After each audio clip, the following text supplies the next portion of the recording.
Hari ini tetangga gue adalah seorang aktor dan juga content creator di Cameo Project.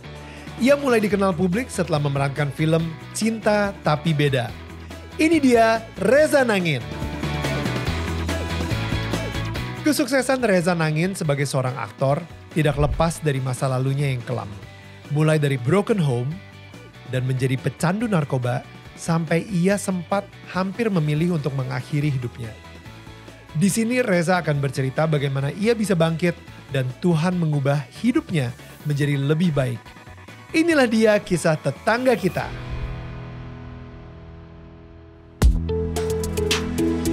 Hai, ini gua Daniel, tetangga kamu. Di sini gua akan ngobrol dengan tetangga gua tentang perjalanan hidup mereka dari kacamata spiritual di saat mereka mengalami situasi tidak pasti dan kekhawatiran. Sampai bisa kembali bangkit menjadi orang yang lebih kuat dari sebelumnya. It's gonna be very exclusive and inspiring. Alright guys, sekarang ini gue lagi ada di Pen, Jakarta. And gue bakal interview salah satu tetangga kita yang spesial banget. Dia datang jauh-jauh dari Bali untuk ketemu sama gue dan ngobrol sama gue. It's gonna be such an exciting conversation. Yo, come join me.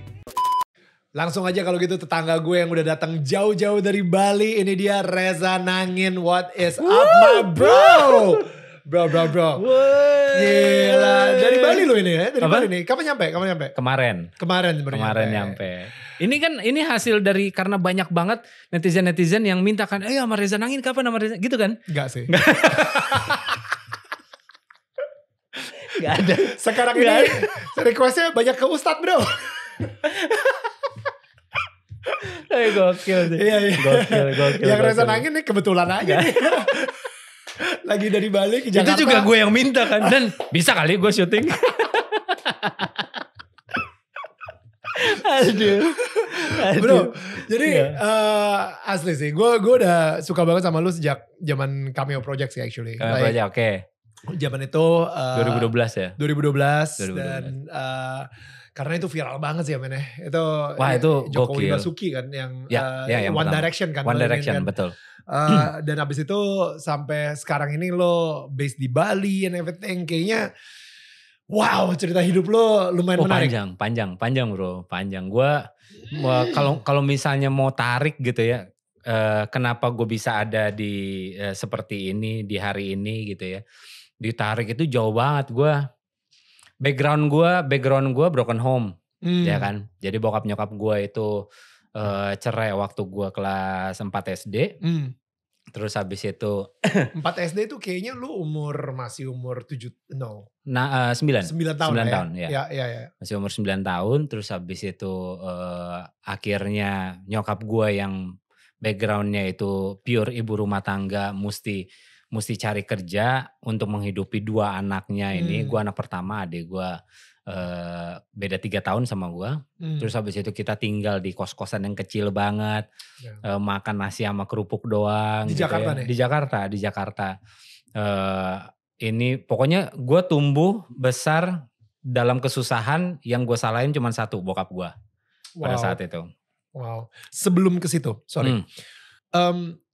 Gue boleh gak tahu hubungan bokap nyokap lu ketika mereka belum cerai? Jadi apakah kalian, tadi lu bilang kayak di kos-kosan kecil segala kayak gitu. Berarti sebelum itu lu tinggal di rumah yang cukup besar. Di rumah.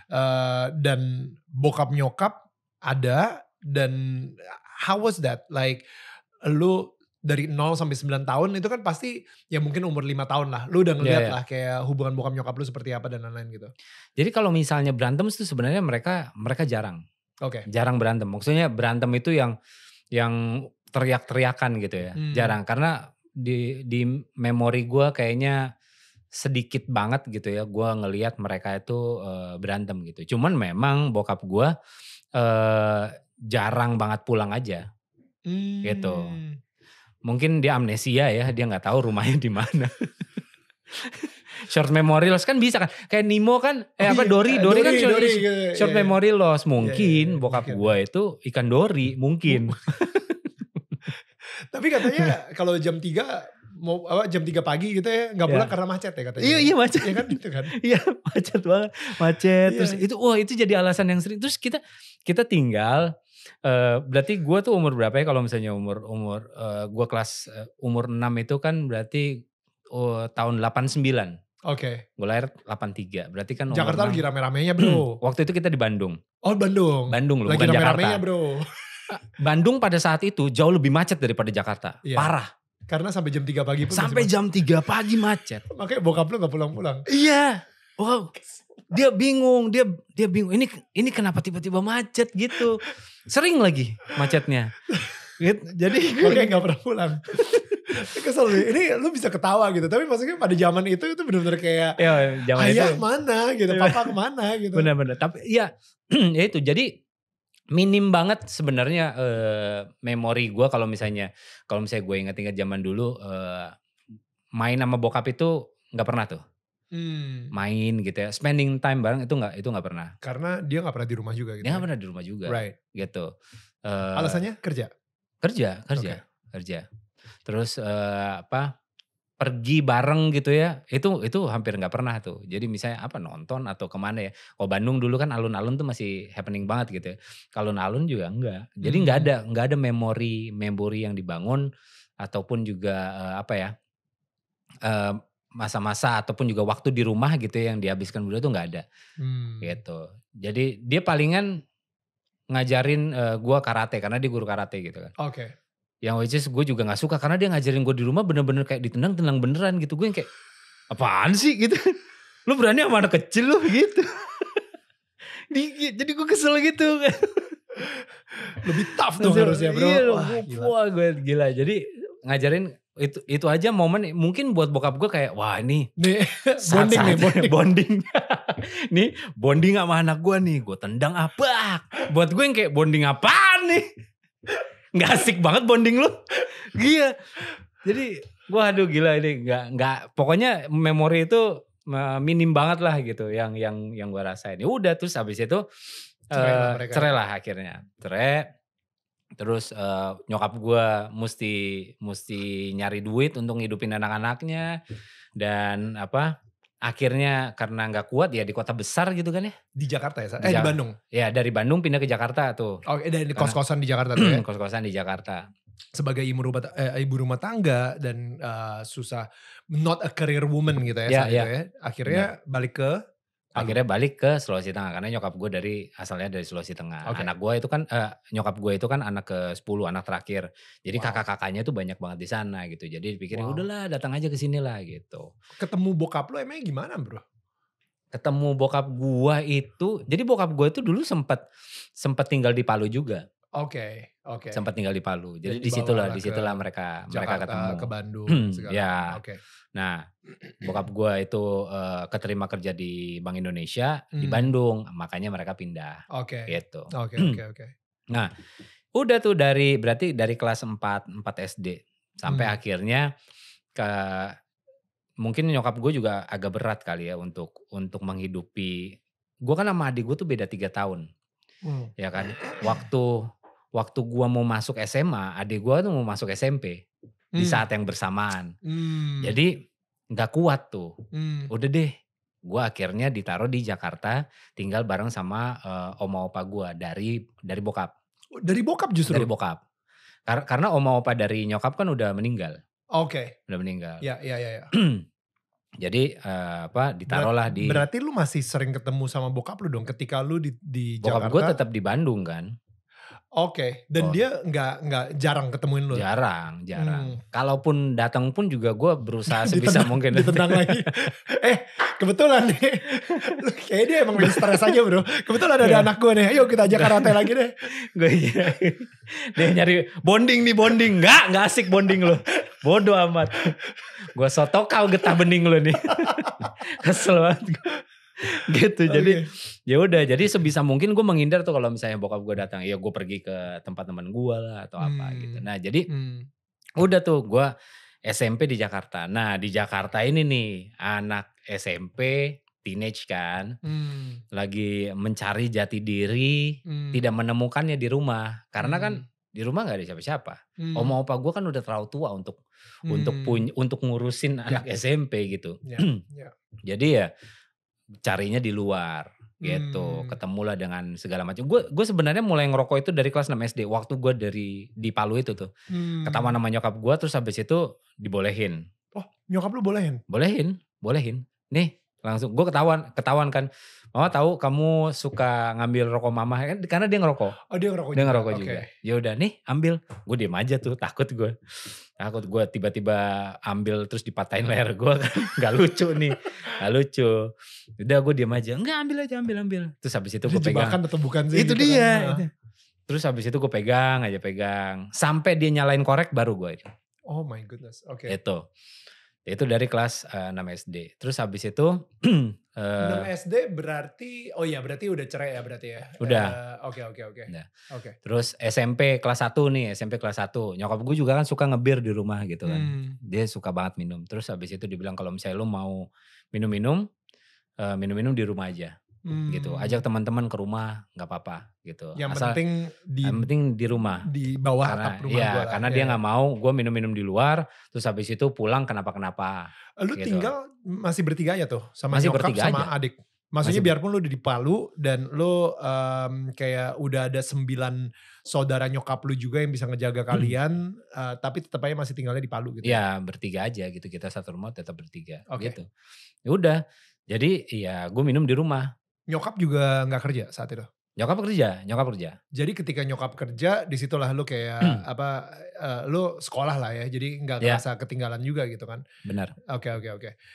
Right, jadi akhirnya SMP, tapi kalau misalnya SMP udah sama opa oma, dan opa oma gak terlalu bisa untuk ngejaga lu banget, dan lu butuh kasih sayang mungkin, atau mungkin pengakuan, atau whatever ya, maksudnya yang kayak, biasanya orang mulai narkoba itu karena apa sih? Lu sendiri mulai narkoba itu karena apa sih?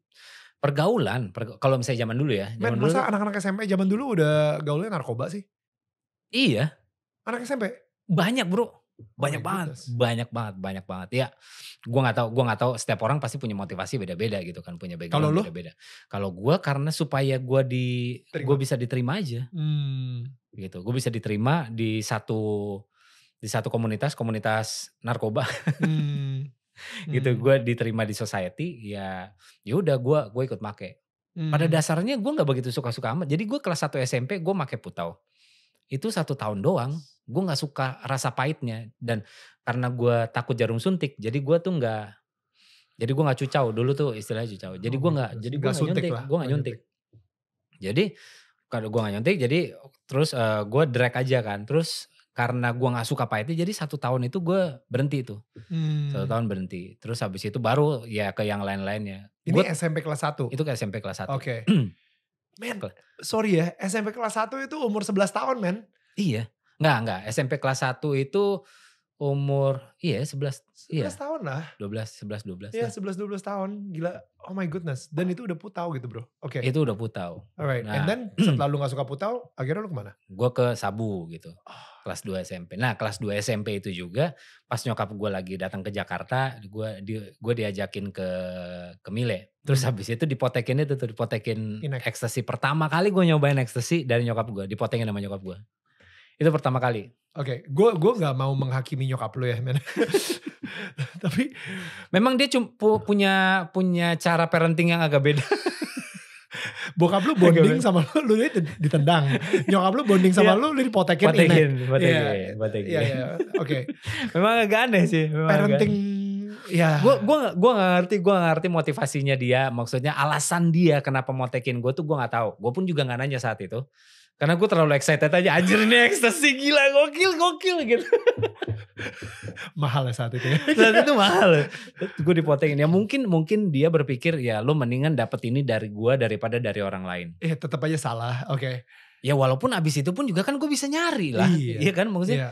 Atau memang dia udah gak inget lagi nih dia potekin siapa. Iya. Dan dia potekin udah hilang gitu. Right. Gitu nah jadi. Wait berarti nyokap lu sendiri itu narkoba? Waktu itu ya dia jadi pakai berdua, 1 bagi 2 nih. No. Sebelum itu lu tahu kalau misalnya dia atau mungkin di Palu dia sendiri juga mungkin udah pernah nyobain narkoba. Yang gue tahu dia cuma pakai ekstasi doang. Oke. Gitu sama minum. Oke. Gitu. Nah makanya kenapa dia ngajakin gue mungkin waktu itu ya bondingnya dia juga gitu ya. Gue udah ninggalin dia di Jakarta lama. Nah Nah, mama punya ide untuk kita menghabiskan waktu bersama. Apa itu mama gitu. Ayo kita ke Mile. Masuk Jumat pulang Senin. Aduh itu sedih banget. Aduh. Oke. Gokil. Kelas 2 SMP. Kelas 2 SMP juga gue tahu sebelum gue pakai sabu itu gue tahu sabu itu dari bokap gue karena bokap gue pakai sabu. Jadi ceritanya adalah gue diajak nginep ke Bandung. Mainlah ke Bandung gitu. Ya udahlah ke Bandung lah karena udah lama banget juga gitu kan ya. Udah di Bandung terus tapi di Bandung itu dia tuh selalu sibuk dengan teman-temannya masuk ke satu ruangan gitu. Terus gue yang kayak apaan sih? Gue ketok, gue masuk lah. Itu lagi pada bakar bro. Terus gue liatin gitu. Bokap gue kasih tahu Ca, dia manggil gue Eca kan. Ca, ini kamu jangan nyobain ya. Oh come on. Anak-anak, cara memberitahu anak-anak yang paling efektif adalah memberi contoh, bukan ngasih tahu. Iya kan? Iya. Lakuin supaya anak-anak nyontoh. Nah kalau misalnya yang lo lakuin, yang orang tua lakuin terus abis itu kasih tau ke anak-anaknya, jangan lakuin ini ya, itu gak mungkin banget. Pasti akan dicontoh gitu, ya bapak gue ngelakuin itu. Iya itu gak mungkin banget ya. Jadi itu awal mulanya. Terus abis itu balik ke Jakarta, gue cari dong. Kok kayaknya seru banget. Gitu. Soalnya Putau pahit nih. Iya soalnya gue suka nih, aduh di lidah Putau pahit banget gitu. Terus kan lebih kalau misalnya udah naik gitu Putau tuh kayak nggak bisa ngapa-ngapain kan. Bener-bener ngejoprak aja loh, bener-bener geletak. Jadi ketika itu SMP kelas 2 lu akhirnya SMP kelas 3 sampai SMA lu udah masuk di dalam dunia narkoba tersebut. Gue udah nggak bisa lepas dari itu tuh. Jadi duitnya dari mana bro? Lu kan anak SMP SMA, duit dari mana gitu untuk beli narkoba? Jadi sepupu gue juga make gitu. Jadi gue dibeliin. Gitu. Jadi pokoknya banyak cara untuk mendapatkan barang. Kayak nyolong-nyolong habis itu jualin segala? Kalau itu enggak. Jadi kalau misalnya Yeri kan sampai jual barang, open house di rumah gitu kan ya. Itu parah banget sih. Ini boleh ngomongin Yeri Patinasarani karena istrinya Eca, adiknya dari Yeri Cita ya. Cita Patinasarani. Betul. Gitu. Jadi gak apa-apa kita ngomongin soalnya. Dia buka open house kan. Iya itu parah sih. Orang medali bokapnya itu dijual. Gitu. Ya, yang paling sedih lagi itu rice cooker bro. Itu nasinya baru jadi. Masih anget. Kalau dibuka ngebul tuh. Itu dijual. Parah banget ya. Sama nasi-nasinya. Sama nasi-nasinya. Dijual murah lagi. Banget asli. Asli aneh banget itu. Orang kalau bisa narkoba ya udah kayak gitu. Iya udah karena kebutuhan kan. Jadi waktu pakai narkoba itu udah bukan rasa pengennya itu timbul karena rasa sakit. Karena badan sakit banget kan. Nah karena sakit jadi butuh itu lagi supaya gak sakit. Gitu. Bukan karena kayak seru banget nih gitu. Enggak. Sangat tidak seru. Jadi sampai kapan lu akhirnya sadar untuk lepas dari narkoba? Jadi abis itu gue SMA, lulus SMA. Pokoknya segala macam tuh ya gue udah cobain tuh. Mulai dari Putau, Sabu, Cimeng dan segala macamnya. Sampai akhirnya gue lulus, gue kuliah. Gue kuliah di Atma. 2001 nih. 2002 gue DO. Terus habis itu gak ada kuliah lagi. Ya kan, gue seakan-akan gak ada masa depan lah gue tuh. Ya. Kayak kan, gue ngapain lagi ya. Terus habis itu om tante gue tuh ngajakin, Ca, gue mau pindah ke Singapura, lo mau ikut apa enggak?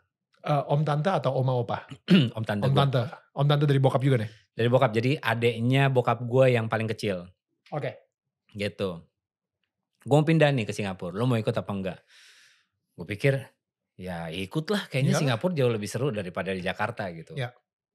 Jakarta juga kan gue ketemunya itu lagi, circle-nya tuh itu lagi, masa gue make lagi gitu. Jengah juga, capek juga, badan tuh capek. Udah gue ke Singapura lah, Singapura itulah detox-nya gue. Gue selama 1 tahun di sana gue gak make. Terus habis itu karena nggak ada kan, jadi mau walaupun barang walaupun badan minta butuh, tapi ya kalau misalnya gue nggak bisa apa-apa terus gimana gitu. Jadi mau nggak mau di sana akhirnya sembuh. Lu ngapain di Singapura? Ya nggak ngapa-ngapain, tadinya pengen kuliah. Tadinya pengen nyari kuliah apa segala macam, tapi nggak dapat juga gitu. Oke. Jadi ya udah, gue di sana sampai akhirnya diajakin ke gereja, persekutuan doa dulu. Persekutuan doa. Jadi ada satu gereja punya persekutuan doa, terus habis itu Persekutuan doa itu berarti bukan gereja ya? Itu jadi kayak kayak komunitas sel. anak-anak ngumpul aja gitu. Ya, orang-orang Indonesia ngumpul Ngumpul di rumah di gitu rumah, terus habis itu nyanyi-nyanyi, terus ada yang sharing Oke. firman dan segala macam. Oke. Nah, jadi gue setiap hari Minggu nyanyi tuh, Nyanyi. Nah, ada satu hari di mana yang suka jadi yang jadi penyanyi leadernya gitu ya, ngomong sama gue, minggu depan seru nih kata dia. Gue bilang apa serunya ya? Karena minggu depan yang khotbah itu namanya pendetanya itu Amos Jayaratnam. Jadi Amos Jayaratnam itu pendeta India yang tinggal di Singapura. Sering banget ke Indonesia. Sering banget. Nah dia tuh katanya dia adalah pendeta yang punya karunia nabi. Oke. Jadi dia Prophetic. bisa prophetic, ya. Jadi dia bisa bernubuat, dia bisa kasih tahu, dia cukup sensitif gitu. Dia cukup sensitif. Gue bilang sensitif kayak gimana? Karena kan gue nggak tahu, gue awam banget tuh pada waktu itu. Sensitif kayak gimana? Iya, jadi waktu itu ya pernah pas dia naik ke atas panggung, terus dia ngelihat ke pemain keyboardnya gitu. Terus dia tunjuk, kamu zina. di publik. Terus gue yang seru dari mananya? Gue yang kayak, wah ini segala macam dosa ada di saya. Bukan zina saja ini. Aduh gitu, gue gak mau dia naik ke atas panggung terus habis gitu. Kamu kayaknya nanti mati deh bentar lagi gitu. Masa depan kamu suram. Wah, kamu gila. narkoba, kamu zina. Ditelanjangin gitu kan. Kotor. Gitu kan. Gila, terus kan gue tinggal kayak, aku kotor, gimana dong? Gue yang kayak, wah gue gak bisa nih, udah gue gak usah, kalau gitu minggu depan gue gak usah nyanyi, gue bilang gitu. Gak mau gue gak mau ketemu orang kayak gitu. Gila menakutkan banget kan. Enggak, dia bilang, udah lo gini aja Ca, lo puasa dari hari Jumat, dia bilang gitu. Gue yang kayak, puasa buat apaan? Siapa tahu hari Minggu dia bakal ngomong yang baik-baik. Gue bilang solusi macam apa itu? Itu solusi macam apa? Gue yang kayak, ya gue puasa lah. Gue gak punya pilihan bro. Gue puasa dan puasa gue Jumat gue selesai puasa ya buka puasa jam 6 gue tahan-tahan gue gak ngerokok. Waktu itu gue masih ngerokok. Wah gue tahan nih gue sampai hari Minggu doang nih, sampai hari Minggu doang habis itu udah nih udah. Sabtu sampai akhirnya Minggu gue nyanyi. Ada tuh pendetanya. Naik gak ditunjuk gue. Wah gue yang kayak yes. Udah gue turun, gue duduk paling belakang. Jauh sejauh-jauhnya. Kalau bisa, kalau gue duduk udah begini nih duduk gue.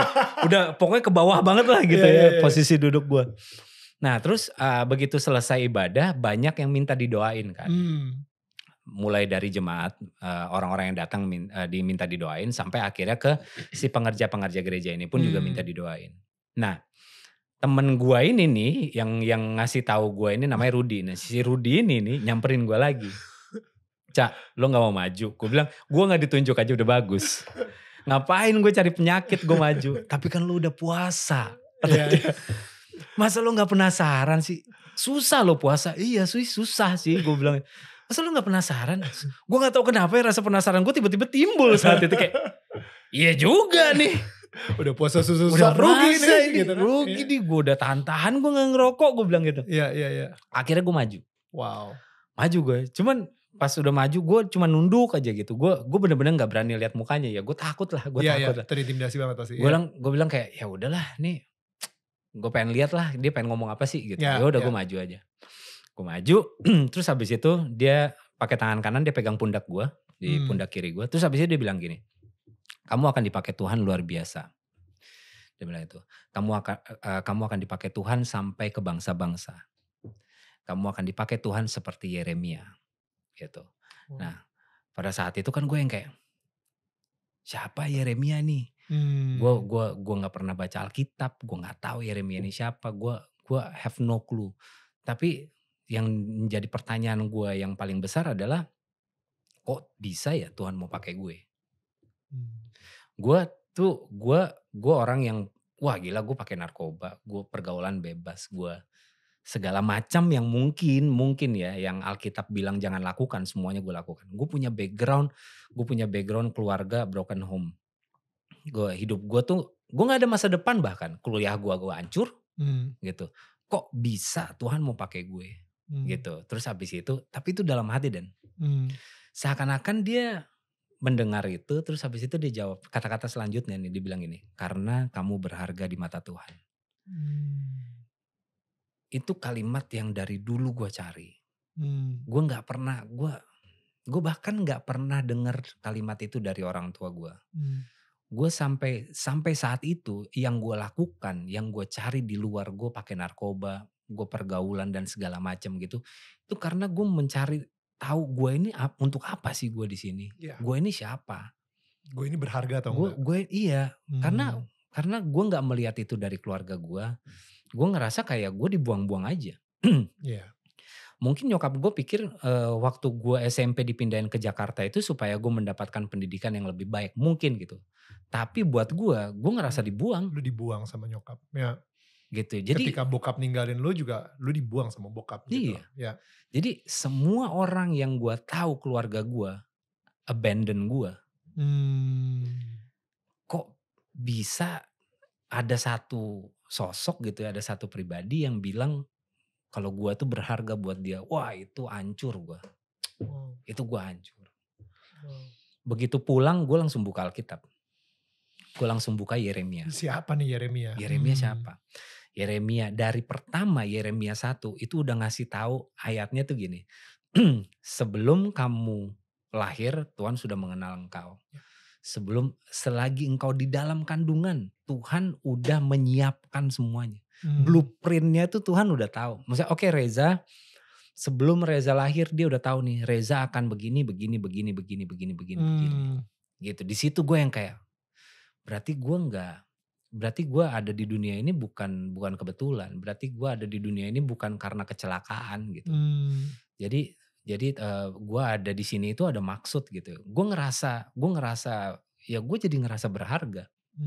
Gue jadi ngerasa punya arti ada di dunia ini. Jadi itu kalimat yang mengubah gue dari tahun 2003 sampai saat ini dan dari 2003 berarti 18 tahun. Ya bentar lagi 20 tahun. 2023. 19 tahun gitu. Tahun depan 20 tahun. Dari saat itu gue tahu oke, kayaknya this is it gitu. Kayaknya gue mau berubah. Gue udah waktunya untuk gue hidup bukan untuk gue lagi, tapi gue hidup untuk orang yang bilang bahwa gue sangat berharga untuk dia. So after lo dibilang seperti itu, lo ke rumah, lo buka si Alkitab, dan itu benar-benar kena banget dan ngerubah hidup lu sampai hari ini. Yeah. But what did you do afterwards? Lu masih di Singapura kan saat itu kan? Waktu itu masih di Singapura. What did you do afterwards? Gue di sana akhirnya gue lebih rutin. Pada waktu itu gue ikut Komsel, komunitas persekutuan doa itu nggak kayak waktu awal-awal. Right. Di situ gue udah banyak nanya. Apinya udah beda tuh. Iya, gue pengen tahu. I wanna know more kan tentang siapa nih Tuhan ini siapa sih? Kenapa Tuhan bilang gitu ke gue? Gue ini siapa buat Tuhan? Okay. Gitu. Terus abis itu untuk apa gue di sini? Gitu. Terus apa yang Tuhan mau untuk hidup gue? Kayak gitu. Gue banyak nanya ke pendeta gue. Jadi sampai akhirnya gue dibaptis di sana juga. Gitu. Terus abis itu udah balik ke Indonesia. Yang pertama kali gue lakuin adalah gue daftar sekolah teologi.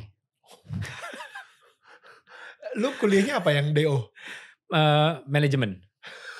Oke, dan sekarang langsung sekolah teologi. Sekolah teologi. Wow. Sekolah teologi. Itu pertama, itu di situ gue ketemu sama Benny, kakaknya Yeri. Oke. Di situ kita sekolah yang sama. Anak-anak Saint Loco di sekolah itu juga. Wow. Iya, Nyong. Ya. Terus habis itu Joe sama Gilbert, Iwan, itu semua di situ. Oke.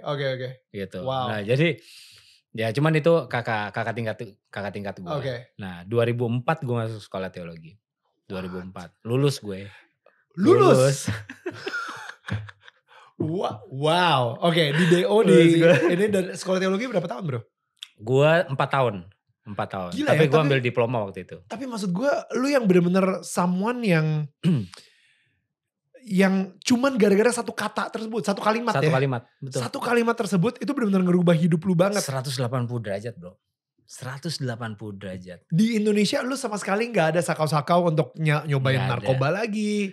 Gak tahu, maksud gue sekolah teologi kayaknya gak ada yang nawarin juga kali. Gak ada. Iya. Gak ada. What? Karena kalau misalnya ada itu berarti Alkitabnya Alkitab beda gitu. Sekolah teologinya beda, gak ada bro. Jadi gue bener-bener pengen tahu siapa yang udah. Jadi gini, gue tuh suka banget sama analogi mikrofon. Mikrofon. Untuk gimana caranya gue tahu mikrofon ini kan kita bisa gunakan untuk apa aja. Lo mau ngulek pakai mikrofon bisa ngulek sambel. Lo mau ngulek sambel, terus abis itu lo mau ketok paku pakai mikrofon pun juga bisa. Mikrofon bisa digunakan untuk apa saja yang lo mau, tapi nggak maksimal, akan cepat rusak. Mikrofon bisa digunakan maksimal pada waktu kita tahu mikrofon ini digunakan untuk apa. Gimana caranya tahu? Ya gue mesti baca manual booknya atau enggak gue tanya ke yang menciptakan mikrofon. So good. Ya kan? Itu yang gue lakukan. Gue adalah si mikrofon yang gue pengen tahu nih. Gue tuh diciptakan untuk apa sih sebenarnya? Jadi gue baca manual booknya, sama gue tanya ke pencipta gue. Wow. Gitu. Jadi itu yang gue lakukan. Disitulah ya di sekolah itulah gue cari tahu banyak dan gue mendapatkan banyak gitu. Maksudnya gue di luar dari background, background gue itu tidak menentukan siapa lo nanti. Gitu. It's not about how you start. Ya. Ya gak sih? Kayak lu memulai hidup ini seperti apa, serusak apa, sehancur apa, dilahirkan oleh siapa gitu. Itu tidak menentukan masa depan lu ternyata. Betul. Gak menentukan besok malah. Sedekat itu gitu. Nah jadi ya di situ gue proses pencarian gue, pencari tahuan jati diri gue seperti apa, sampai akhirnya ya gue sampai sekarang ya di situ juga gue ketemu sama Cita, istri lu sekarang ya. Terus habis itu ya kita pacaran dari 2005 kita pacaran, 2011 married, sampai sekarang. Wow. Berarti sama Cita itu sebelum lu 2012 kan Cameo Project dan film tersebut gitu ya. Jadi itu udah married tuh ya. Ya, film itu udah married gue. Oke. Wow, bro, that's amazing man. Nyokap lu sendiri pada saat lu pada saat dia tahu lu mau masuk ke sekolah teologi gimana tuh? Nah, jadi gue lost contact kan tuh. Semenjak dari gue di Singapura itu gue bener-bener lost contact sama nyokap gue sama bokap gue. Jadi yang gue tahu nyokap gue udah married lagi, bokap gue pun juga udah married lagi. Di ketika lu lagi di Singapura? Ketika waktu gue lagi di Singapura. Wow. Gitu. Nah, begitu gue pulang dari Singapura, gue sekolah teologi dan segala macem, gue tahulah bahwa nyokap gue ternyata tinggal di Solo, terus habis itu dia pun juga udah pelayanan, udah terlibat, udah involved dalam sebuah gereja. Gue seneng banget gue dengernya. Nah, terus habis itu kita hubungannya jadinya lebih sehat lah, gitu, ngobrol apa segala macam, saling nguatin. Terus habis itu begitu gue pulang juga, adik gue dalam ya beberapa bulan kemudian adik gue pun juga akhirnya dibaptis gitu. Wow. Jadi gue pun juga seneng. Beberapa bulan kemudian setelah lu pulang berarti ada hubungannya sama lu ada, untuk ngobrol? Karena kita kalau misalnya gue, jadi kan gue kan kuliah itu kan sekolah teologi yang di Karawaci. Gue ngekos di Karawaci kan, tapi setiap kali gue ke Jakarta, gue tinggal di Cinere, itu ada adik gue gitu. Jadi kita sharing banyak banget. Makanya dia sendiri juga akhirnya. Ya. Terus habis itu kita ke gereja yang di Cinere juga. Terus habis itu ya gue ngelihat dia bertumbuh sampai akhirnya dia mau dibaptis gitu. Gue senang banget. Sampai akhirnya satu hari bokap gue telepon. Istrinya bokap gue telepon. Terus habis itu dia cerita sama gue kalau dia pengen ngajakin bokap gue itu untuk ikut ke satu seminar namanya Pria Sejati. Gue bilang ya udah oke dong, bagus dong, gue bilang. Iya tapi nggak tahu nih, mudah-mudahan Papa mau. Oh ya udah oke. Ya udah gue bilang sama istrinya bokap gue bilang ya udah itu bagus, oke kalau misalnya itu gue dukung lah gitu, gue dukung. Udah beberapa hari kemudian ya, berapa minggu kemudian bokap gue telepon. Dia cerita kalau misalnya dia udah ikut itu Beras Jati. Terus habis itu di sana dia sadar bahwa ternyata apa yang dia lakukan selama ini itu mengecewakan gue. Terus dia minta maaf sama gue. Jadi itu rekonsiliasi di situ, bro. Jadi dia minta maaf sama gue, terus gue pun juga minta maaf sama dia. Gue pun juga maafin dia. Itu 2005 atau 2006. Oke. Di situ sampai akhirnya udah tuh baikan tuh kita. Gitu. Bener-bener dia bahkan bilang sama gue, papa minta maaf ya, papa nggak pernah mandiin kamu.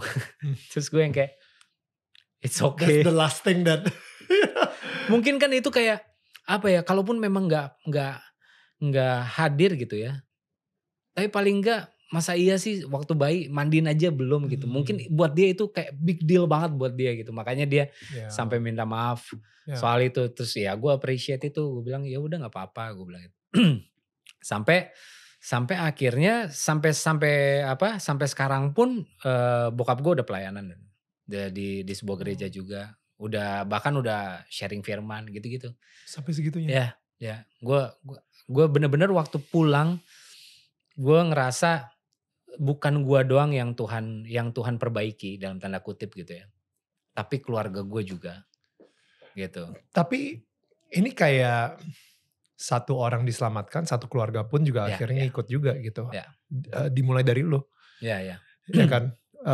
Ketika lo membuat sebuah keputusan bahwa lo mau mengikuti Yesus, dan ini bukan cerita eksklusif untuk Reza gitu. Ini sering banget gue denger gitu ya. Dimana ketika lo memutuskan untuk dibaptis dan akhirnya lo mengikuti Tuhan Yesus, itu keluarga yang tadinya gak mungkin banget lo bisa mikir kalau misalnya akan direkonsiliasi atau disembuhkan secara healing, secara relationshipnya lagi gitu ya. Itu gak mungkin banget, tapi ternyata Tuhan sembuhin satu persatu gitu. Yes, dari lo ke adik lo, dan akhirnya adik lo sendiri juga mungkin kepahitannya dia juga akhirnya berkurang sedikit demi sedikit karena lo sendiri juga lagi sekolah teologi, lo tukar pikiran terus sama dia. I'm sure prosesnya itu pun juga terjadi gitu. Dan pada saat yang bersamaan nyokap lu juga dan bokap lu juga, that's beautiful. That's itu beautiful. Asik banget, itu keren banget sih menurut gue.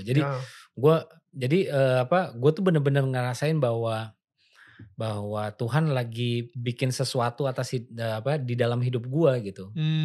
Gitu. Gue nggak berpikir bahwa karena gue terus habis itu keluar. Enggak, itu keputusannya Tuhan, itu bukan gue. Gitu, memang Tuhan mau aja gitu. He can do a lot of things gitu kan. Itu bukan karena gue gitu. Ya memang kebetulan yang pulang, yang kita sharing, gue cuman sharing apa yang gue dapetin aja gitu. Apa yang gue rasain ke adik gue, ke nyokap gue, ke bokap gue. Dan itu Tuhan pulihin satu-satu gitu. Lu abis sekolah teologi, abis itu kayaknya arah lu udah ke arah pastor, pendeta gitu. Gue pun juga berpikir gitu. Asli gue pun juga berpikir, gue tuh berpikir bahwa kayaknya emang gue bakalan ada di sebuah gereja. Terus habis itu gue ikut membangun gereja itu. Menjadi penyanyinya gitu kan, lu kan sering nyanyi, bangun worship leader juga. Mungkin bantu di youthnya atau jadi youth pastor atau apa segala macam. Gue pun juga tadinya berpikir kayak gitu. Nah, casting itu iseng-iseng karena diajakin kan. Ya udahlah ikut casting. Tapi kok banyak gitu. Terus habis itu ditolak-tolakin gitu. Berarti kayaknya pas lagi ditolak-tolakin, abis itu dibilang jelek loh. Udah tuh gue bener. Bahkan gue casting di satu tempat di mana yang punya PH itu, temen gue. Temen gue. 4 kali gue ditolak sama dia. Dia tuh sampai minta gue casting ke-4 kali tuh sampai lo masih mau gak? Gue yang kayak, lo udah punya hasil casting gue 3. Buat apa lagi sih? Gue juga punya hati, gue punya perasaan. Iya, gue pelayanan, tapi kan gue juga manusia. Iya, gue sekolah teologi, tapi kesabaran ada batasnya. Iya, tapi gue kan bukan malaikat, gue juga bisa sedih, gue bisa kecewa. Jadi yaudah akhirnya gue tetap ikut casting dan ditolak juga memang. Waktu orang bilang ya belum rezeki, ya itu belum rezeki bener gitu. Iya. Sampai akhirnya udah deh gue nggak mau casting lagi, memang enggak gitu. Mungkin kayaknya gue bukan di situ. Udah pendeta aja deh. Udahlah gue di sini aja, gue di gereja, gue nyanyi apa segala macam. Gue pun juga nyaman. Dari Tuhan banget. Gitu. Iya betul. Ya Dan kan? gue pun juga nyaman gue melakukannya gitu. Oke. Terus habis itu sampai akhirnya satu hari udah nongkrong di tempatnya Mas Anung. Ya udah, gue nongkrong terus habis itu ditembak casting. Udah ikuti casting deh gitu. Nah casting nih. Jadi gue casting jadi gue castingnya itu untuk satu pemeran namanya pemuda gereja. Gue yang kayak, gue banget nih. Sampai gue gak diterima. Gue keluar dari gereja gue. Berarti gue bukan pemuda gereja. Pemuda, gue banget nih. Udah gue casting. Jadi itu peran dimana cuman 10 scene doang. 10 atau 11 scene. Jadi ini adalah satu pemuda gereja yang dijodohin ke pemeran utama ceweknya. Gitu. Oh, pemeran utama ceweknya adalah Agni dan dia di situ memainkan sebagai seorang Katolik. Ya, karena kan dia pacaran beda agama. Mamanya pengen jodohin sama pemuda gereja. Nah gue nih. Pemuda gereja aja itu gak ada namanya sebenarnya. Pemuda gereja. Ya. Kalau misalnya rame-rame pemuda gereja 1. pemuda gereja 2. Iya. Oke. Di situ. Terus habis itu udah. Ya udah gue casting situ. Ya gue ngelihat hasil castingnya sih jelek menurut gue. Right. Habis itu udah. Ya ntar dikabarin ya. Udah dikabarin 2 hari 3 hari. Terus habis itu ditelepon gue. Bisa gak main lagi ke sini? Kita pengen ngobrol. Kayaknya lu dapet nih perannya gitu. Pemuda gereja. Yeah. Persis abis gereja tuh gue lagi makan sama anak-anak. Terus habis itu sama teman-teman. Terus habis itu gue bilang gila. Gue bakalan ada di filmnya Hanung Bramantyo. Jadi pemuda gereja. Legit bro. Legit banget. Udah gue datang ke sana. Terus habis itu dikasih tahu, Zah bisa nggak kalau misalnya kamu tuh nyiapin waktu 1 bulan lah gitu ya untuk syuting. Terus habis itu bakalan ada workshopnya juga. Terus gue yang kayak 1 bulan lama banget, bukannya cuma 10 scene ya? Kenapa mesti 1 bulan? Yeah. Terus kata orang castingnya, iya karena Mas Anung pas ngelihat hasil casting lo, dia pindah lo ke pemeran utama.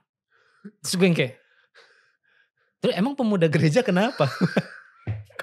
Gue di situ kan langsung beban ya, karena gue nggak pernah acting sama sekali, gue nggak tahu syuting itu seperti apa. Terus habis itu gue jadi pemeran utama, gue yang kayak ini kayak terlalu besar. Enggak, gue pemuda gereja aja gue bilang. 10 scene nggak beban gue bilang. Yeah. Enggak. Pemuda gerejanya Mas Anung maunya yang lain. Mas Anung keluar tuh jebret. Zah, oke. Jadi aku udah lihat ya, bagus hasil casting kamu. Terus gue yang udah mati, jelek. Pemuda gereja aja Mas, jelek itu. Ya, aku mau kamu jadi pemeran utamanya, jadi Cahyo namanya. Karena pemuda gereja itu dia tuh mesti ganteng, tinggi. Terus gue yang kayak, tunggu. Aku tuh mixed feelings nih Mas nih. Ini pujian atau bukan? Aku mesti ganteng dan tinggi bersyukur atau enggak? Itu gimana nih? Maksudnya dipindah jadi pemeran utama karena enggak ganteng atau bagaimana sih? Ya jadi gue bingung gitu. Ya pokoknya udah gitu aja. Dia bilang gitu aja. Terus gue yang gue udah tuh Mas Anung cabut. Terus habis itu gue ngobrol sama orang itu. Gue ngobrol sama orang castingnya. Gue bilang gini, gue bawa deh nih skripnya. Gue nggak bisa kasih keputusan sekarang. Jadi gue bawa dulu skripnya. Ntar gue kabarin deh. Jadi itu hari Senin. Gokil. Ini Hanung Bramantyo men. Lu gantung Hanung Bramantyo nih. Gue bilang, Jumat ya gue kabarin, gue bilang gitu. Akhirnya Jumat lu kabarin. Akhirnya gue pulang deh tuh. Okay. Gue pulang, gue bawa skripnya. Tapi tuh skrip gue gak sentuh sama sekali. Karena memang gue bermaksud untuk menolaknya di hari Jumat. Oh wow. Gue memang udah mau nolak dan gue gak akan ambil. Gue bilang gue gak akan ambil. Kekeh gue dengan pemuda gereja gue itu. Maksud gue kalau misalnya gue di castingnya itu ya udah itu aja dong. Jangan diganti-ganti gitu. Okay. Nah gue beban kan. beban banget, gue banyak banget yang mesti gue pelajarin yang gue nggak tahu sama sekali. Soalnya Cahyo ini karakternya adalah seorang Islam. Karakternya Muslim. Muslim, terus habis itu dia chef, gue nggak bisa masak sama sekali. Wow. Gue nggak pernah acting sebelumnya, gue mesti belajar actingnya. Right. Gue sebagai orang Jogja yang gue nggak bisa bahasa Jawa sama sekali gue nggak bisa bahasa Logat Jawa. lo harus logatnya Jawa. Dan dia maunya tuh bukan logat-logat FTV gitu yang Jawanya yang dimedok-medokin. Jadi bener-bener yang memang dia lahir besar di Jogja. Wow. Jadi yang bener-bener ya udah gitu, bener-bener medoknya ya medok natural gitu. Wow. Gue bilang kayak ini terlalu banyak yang mesti gue pelajarin gitu. Dalam satu kurun waktu yang cukup pendek gitu kan. Jadi sebulan. Ya enggak, 2 minggu. Oh, gokil. 2 minggu sebelum syuting. Gue bilang gue nggak mungkin mempelajari ini semua. Nah jadi kayaknya gue bakalan tolak. Ya. Begitu sampai rumah, gue ngobrol sama istri gue. Iya nih begini gitu. Oh ya bagus dong, tapi kayaknya enggak, aku nggak pengen ambil. Loh kenapa gitu. Jadi istri gue sama kakak rohani gue ngomong hal yang sama. Dia bilang kalau misalnya kamu tiba-tiba besok disuruh nyanyi di satu tempat tanpa persiapan, mungkin kamu bakalan pede-pede aja gitu. Bakalan ya karena itu yang biasa kamu lakuin hampir setiap hari gitu kan. Betul, comfort zone. Nah ini Tuhan sendiri yang bawa kamu masuk ke dalam dunia ini. Karena kan kamu lihat sendiri, katanya hasil castingnya jelek. Iya. Berarti bukan pakai kekuatan lo. Exactly. Gua diterima bukan karena hasil casting gua dan. Iya. Wow. Gua nggak punya basic acting, tidak ada. Gua lihat sendiri ini mah, ya ampun. Ya gitu. Yeah, tapi standar tuh sama Hanung Bramantyo beda. Mungkin ya. Beda dong pasti, nggak mungkin sama standar gue sama Mas Hanung. Iya kan? Dia bisa melihat apa yang gue tidak bisa lihat sama sekali mungkin. Lu berharga di mata Mas Hanung soalnya bro. Iya. Karena gue murah. Enggak. Yeah. Maksud gue dia mungkin bisa ngelihat. Nah, gue ngelihat ini kayak iya juga ya. Kita sama-sama percaya aja bahwa lu keterima ya karena memang Tuhan mau lu ada di dalam sini. That's it. Wow. Dan waktu lu tahu ini berarti kan lu akan melakukan ini dengan punya pemikiran bahwa gue nggak bisa nih tanpa Tuhan. Wow. Gue butuh Tuhan nih untuk ngelakuin acting dan segala macamnya ini. Wow. Jadi kan paradigmanya berubah, state of mind-nya berubah gitu loh. Cara lo melakukan, cara lo acting, cara lo syuting pun juga berubah. Setiap hari ketika lu lagi di lokasi set, ya lu mulai dengan doa karena lu benar-benar ngerasa, men gue gak akan bisa ngelakuin ini tanpa Tuhan gitu. Bener, gue butuh bantuan setiap hari. Selama syuting hampir 1 bulan, gue bilang kayak gue butuh bantuan. Wow. Gitu, jadi gue yang kayak, oke, kalau gitu ya udah karena memang Tuhan ya mungkin memang Tuhan mau gue masuk ke dalam ini gitu untuk gue ngejalanin fase yang baru. Ya udah, gue akhirnya setelah itu syuting selesai karena gue tahu ini Tuhan yang mau gue ada di sini. Gue berpikiran oke, kalau gitu gue nggak akan menerima film-film yang ada adegan-adegan dong, ada adegan ciuman kayak adegan ML apa segala macam. Jadi gue selalu mensortir tuh. Semua teman-teman gue yang tahu yang di dunia entertainment bilang, wah lo kalau misalnya kayak gitu, lo namanya nggak 100% terjun dalam dunia acting. Lo nggak bakalan laku gitu. Gue bilang gue ada di sini bukan karena mau gue gitu. Jadi gue jalanin apa yang menurut gue ini prinsip gitu. Orang teman-teman bilang, lu jangan pakai image kayak gitu. Gue bilang ini bukan image. Kalau image tahun ini sama tahun depan mungkin bisa beda gitu. Ya ini yang gue lagi jalanin ya prinsip aja. Gue gak bakalan mungkin bisa. Kalau misalnya memang gue gak nyaman, gue gak bakalan bisa acting pasti. Kalau misalnya gue gak nyaman ya gak mungkin. Karena kan acting dari mata kan. Dan kelihatan banget. Orang-orang bilang gue gak bakalan laku. Gue buktiin. Dari tahun 2012 sampai tahun 2014 tuh 2 tahun. Gak ada lagi film. Pembuktian banget ya. Enggak benar. Ada yang nawarin enggak?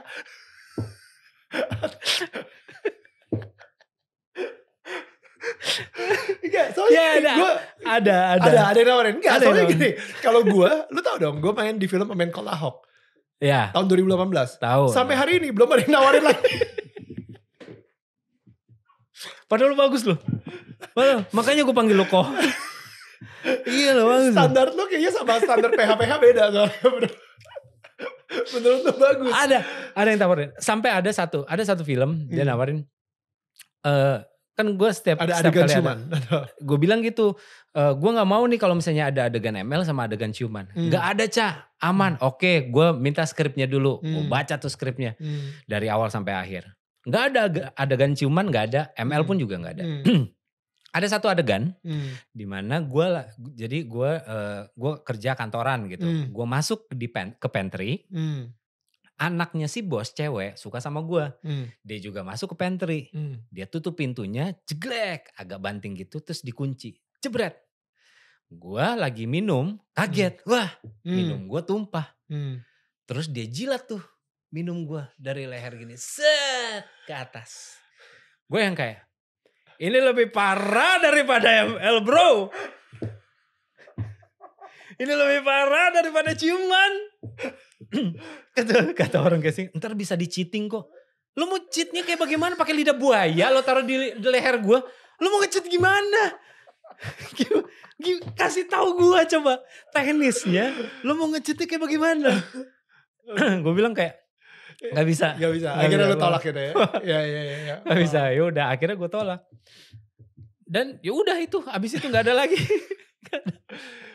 Oke, tapi masih ada dong Cameo Project tuh. Cameo Project ya masih masih jalan. Cuman ya memang kehidupan setelah married kan tanggung jawab bebannya kan beda kan. Jadi struggle lah gitu untuk mencari sesuap nasi itu struggle. Di tahun 2012, maksudnya film layar lebar. Dan habis itu lu sempat menangin Piala Maya juga kalau gak salah. Iya, Piala Maya 2013. 2013-nya gitu kan. Jadi kayaknya udah menjanjikan banget bro. Yeah. Maksudnya dan abis itu di Cameo Project meledak, right? Itu meledak banget bro.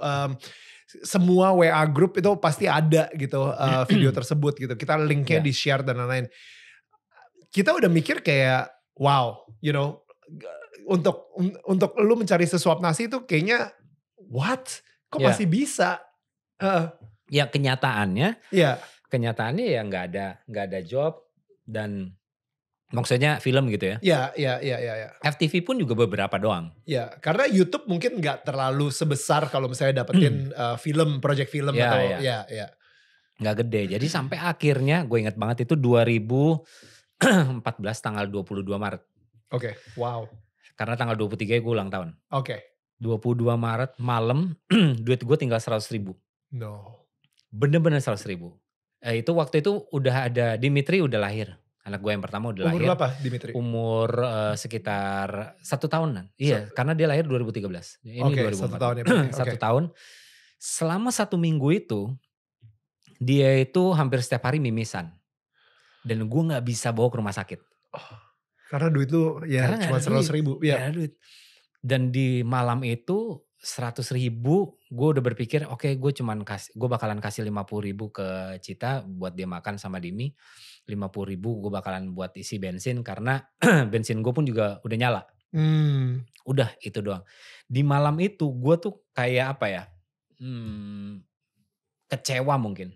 Sama Tuhan. Karena gue yang kayak Tuhan udah 11 tahun loh. Gue dari tahun 2003. 11 tahun gue setia. Gue ngelakuin apa yang Tuhan mau untuk gue lakuin. Ini kata-kata gue waktu itu. Tuhan bukannya Tuhan yang bilang anak-anak Tuhan itu akan menjadi kepala bukan ekor. Wow. Ya itu janjinya dia. Ya. Saat ini yang gue lihat yang jadi kepala bukan anak Tuhan semua.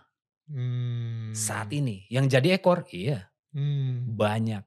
Iya di dunia entertainment apalagi kita bisa melihat orang-orang yang ada di atas sana, khususnya di luar negeri gitu ya, maksudnya banyak banget yang jauh banget lah gitu, jauh. Kita udah bisa lihat kayak, wah ini mah jauh banget dari Tuhan gitu. Bukannya Tuhan yang punya semuanya gitu. Masa iya sih sampai sekarang selama 11 tahun aku masih struggle di 100.000. Ya di finansial. Di finansial gitu. Jadi kayak gue di situ kecewa banget, Gue ngobrol banyak sama Yeri waktu itu. Yeri sama Benny. Gue tuh sampai bilang, eh kalau misalnya nih ya senjatanya anak-anak Tuhan itu cuman bisa doain orang yang yang lagi kesusahan, kita pasti bakalan kalah sih, gitu. Kalau misalnya tarik-tarikan sama dunia, apa yang dunia punya, mereka punya semuanya, dunia punya semuanya. Dunia punya semua yang dibutuhkan sama manusia. Senjata yang kita punya apa? Doa. Oh, lo ada masalah, yaudah. Gue doain ya. Gue bilang kita bakalan kalah. Wah, itu gue sepahit itu hari itu. Semarah itu. Gue yang kayak gue nggak pernah protes, gue bilang. Ini anak gue nggak bisa bawa ke rumah sakit. Gue yang kayak kalau gue sendiri doang gue nggak masalah deh, gue bilang. Nggak masalah gue. Jadi gue semarah itu. Nah, malam itu gue nggak bisa tidur. Ini satu malam sebelum lu ulang tahun ya? Gue gak bisa tidur, terus habis itu gue terngiang sama lagunya yang si Dimitri suka banget. Jadi dia suka banget sama satu lagu Elmo yang nyanyi duet barengan sama will.i.am. Gue gak pernah hafalin liriknya. Tapi kedengeran jelas banget kata-katanya. Jadi kata-katanya gini, I'm gonna keep my head up high, keep on reaching high, never gonna quit, I will getting stronger. Gila, nangis gue malam itu. Gue yang kayak, wow. Gue baca setiap kata-katanya tuh kayak, I'm gonna keep my head up high. Gue tetap ngeliat ke atas gitu ya. Gue tetap reach ke atas. Gue tetap angkat tangan gue ke atas. Never gonna quit. Ya, gue gak bakalan berhenti. I will getting stronger. Gue bakalan lebih kuat lagi. Di situ gue tahu bahwa Tuhan bawa gue di fase itu untuk supaya apa? Supaya gue kuat. Tuhan bisa kasih semuanya. Tanggung jawab dia untuk kasih anak-anaknya itu sesuai dengan kebutuhan. In a split second dia bisa kasih emas atau apapun, name it. Karena dia punya semuanya gitu. Yang dia gak bisa kasih adalah kita menjadi kuat. Kita mempunyai karakter yang kuat. Yang dia bisa berikan prosesnya. Tiba-tiba kita jadi kuat gak bisa, bro. Tuhan gak bisa kasih gue, oke, Daniel kuat ya. Reza kuat ya. Dalam satu orang, enggak. Dia cuma kasih, Daniel proses ya. Reza proses ya. Gitu. Cuman itu doang. Kita ikut atau enggak terserah kita. Yang dia mau pada waktu kita nanti naik ke atas berhadapan dengan banyak orang, kaki kita, lutut kita tuh gak geter. Tetap kuat, tetap bilang bahwa gue ada di sini karena Yesus. Itu doang. Itu doang. Di situ gue mengerti. Wah, oke. Ya. Akhirnya what happened dari 100.000 itu? 100.000 besokannya gue tetap kasih 50.000 untuk bensin, 50.000 untuk bensin. Terus habis itu udah gue ke Cameo dan segala macem. Tiba-tiba ada teman gue tuh, Cak, gue udah transfer ya, gue waktu itu pinjam duit lo. Oh ya kapan gitu. Transfer. Terus habis itu ada tawaran film. Ada tawaran casting. Waktu itu film Lamaran. Main barengan sama Aca. Udah akhirnya dapet. Dapat itu, terus habis itu dari Lamaran itu tahun 2014 juga ya. 2015 gue ada program di Trans. Waktu itu sitkom Transmart. Mulai dari Transmart lah, terus abis itu gue punya program lagi. Jadi gue 3 program di Trans. Dari tahun itu. Terus habis itu udah, jadi gue syuting stripping tuh dari Senin sampai Sabtu. Hari Minggu libur. Gila. Gue jalanin itu hampir 1 tahun. Gue sambil di tempat tunggu syuting, gue duduk gitu. Buat apa ya gue di sini ya? Ngapain ya gue di sini ya? Gue kehilangan banyak banget momen sama anak gue. Anak lo, Senin sampai Sabtu soalnya. Di situ gue mikir kalau misalnya di situ problemnya udah bukan duit lagi tuh, karena duit kayak, gitu. Di situ problemnya waktu. Gue bilang kalau kita hilang duit sekarang gitu ya, kerja selama sebulan ke depan atau 2 bulan ke depan, 2 kali 3 kali lipat gue kerja, duitnya balik kayaknya. Tapi waktu sekarang gue kehilangan waktu sama anak gue. Mau 2-3 bulan, 1 tahun, 10 tahun ke depan. gue kerja 10 kali lipat nggak bakalan balik waktu itu. Wow. Ya. Kayaknya bukan di sini tempat gue. Wow. Habis itu dengan selesai program itu gue nggak ambil stripping lagi. Wow. Gue bener-bener gue cari program yang mingguan gitu ya, weekly, supaya gue bisa spend time sama anak-anak gue. Gitu. Udah mulai tuh dari situ akhirnya itu 2017 sampai akhirnya ya itu masuk pandemi. Wah, itu manuver lagi. Gila. Oh. Itu nah ini begitu masuk pandemi ini menarik ya. Karena di tahun 2020 lu memutuskan untuk keluar dari Cameo Project. Ya. 2012 itu Cameo Project yang membesarkan juga salah satunya lah yang membesarkan nama lu selain film Cinta Tapi Beda. Tapi di 2020 lu memutuskan untuk keluar dari Cameo Project di mana itu lagi pandemi. Dude, what happened? Itu kayak padahal gua aja masuk ke dunia YouTube tahun 2020. Nah, artis-artis pada masuk semuanya di dunia YouTube gitu. Tapi lu malah cabut. Kalau misalnya, jadi waktu itu tuh kita tuh diperhadapkan, gua khususnya gitu ya, diperhadapkan dengan pilihan. Pada waktu itu kita tuh ada utang yang mesti dibayar. Karena karyawan nggak kegaji nih, nggak bisa kegaji. Pas pandemi nih ya. Pas pandemi, pilihannya adalah gua delusi saham gua. Gue jual saham gue untuk supaya Cameo punya itu lagi, punya dana lagi supaya bisa gajian. Jadi bukan cuma gue doang pada waktu itu. Yang kita jual saham gue, Ibob, Yosi juga. Wow. Sama Andri. Ya. Andri. Gitu. Jadi kita ya pilihannya cuma itu karena cuma dua, kalau misalnya kita nggak jual saham yang memang kita tahu udah ada investornya, udah ada yang beli, atau enggak ya kita chip in lagi. Ya saat itu aja susah, ya, struggling kan. Ya.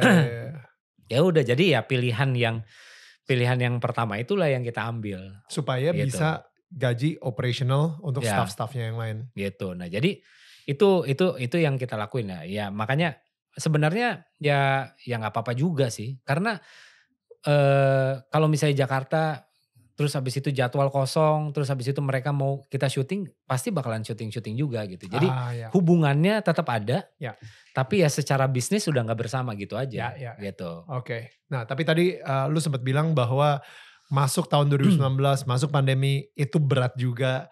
What happened? Another maneuver mungkin ya. Oke. Another maneuver karena di masuk pandemi itu bener-bener semua pekerjaan tuh, gue nggak tahu secara bersamaan tuh kayak TV kontrak habis semuanya, bener-bener nggak ada lagi, bener-bener nggak ada. Sampai akhirnya ditutup, gue cabut gue jual saham dari Cameo itu bener-bener kayak nol, nothing, nggak ada lagi, bener-bener nggak ada. Wah itu gue stres sih kita. Sampai akhirnya gue mikir kan kayak gue pengen pindah ke satu tempat di mana gue bisa memberikan pilihan kepada anak-anak gue, pilihannya jauh lebih baik untuk mereka bertumbuh lah gitu. Tapi gue gak berpikir untuk gak punya kerjaan sama sekali gitu.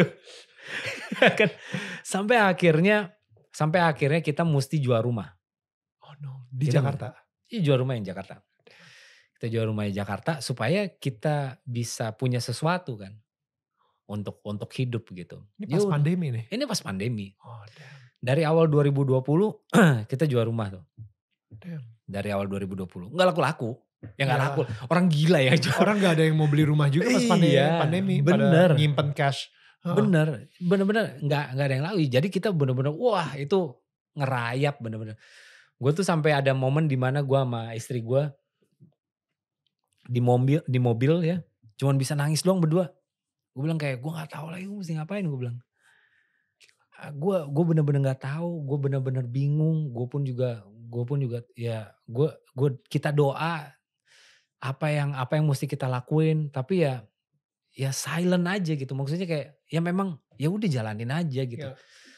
Tapi kok kayaknya berat banget gitu, dan sampai akhirnya ya udahlah kita dengan struggle-nya hidup ya tetap jalanin. Ya kita bisa ngerasain pemeliharaan Tuhan sih luar biasa sih.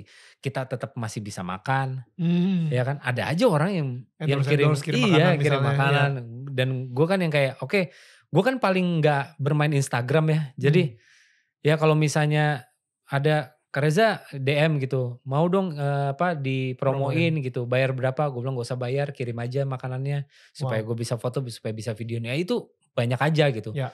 Wow. Banyak, terus habis itu temen juga yang kayak ya kirim dapat makan. Jadi kita nggak pernah kelaparan. Wow. Jadi sampai akhirnya di awal 2001 di akhir 2001. Bulan Desember 2021 itu ada yang ngelihat rumah dan suka. Oh my goodness. Dari 2020 lu pengen jual sampai akhir 2021. Jadi hampir 2 tahun gue jual rumah. Hampir 2 tahun.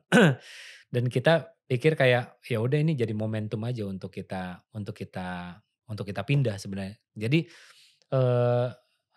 dari 2 tahun yang lalu ya, dari tahun 2019 2018 tuh kita udah mikir kayak duh pengen pindah nih gitu. Maksudnya gak mau di Jakarta lagi. Di Jakarta lagi gitu. Pengen lebih banyak spend time bareng sama anak-anak, memberikan mereka pilihan yang lebih banyak alamnya gitu. Tapi kan kerjaannya masih di Jakarta, semuanya masih di Jakarta. Hal yang mustahil banget gitu untuk ninggalin itu. Sampai akhirnya masuk pandemi yang dan rumah kejual, ya udah deh kita jadiin momentum aja gitu. Ya udah akhirnya itu berjalan rumah kejual, terus habis itu udah kita pindah. Wow.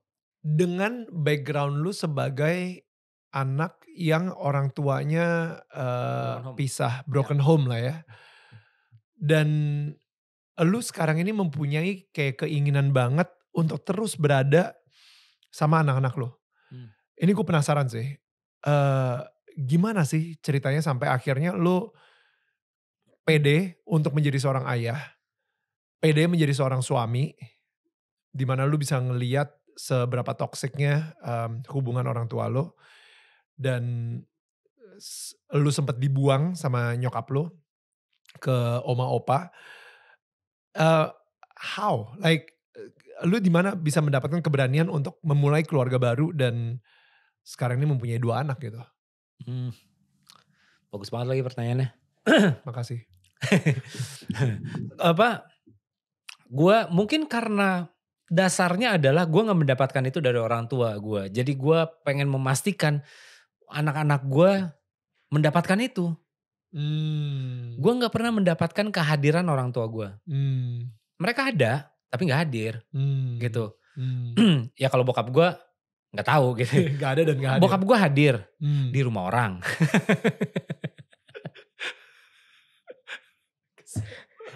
Ya. Tidak bersama dengan kami. Tapi gitu.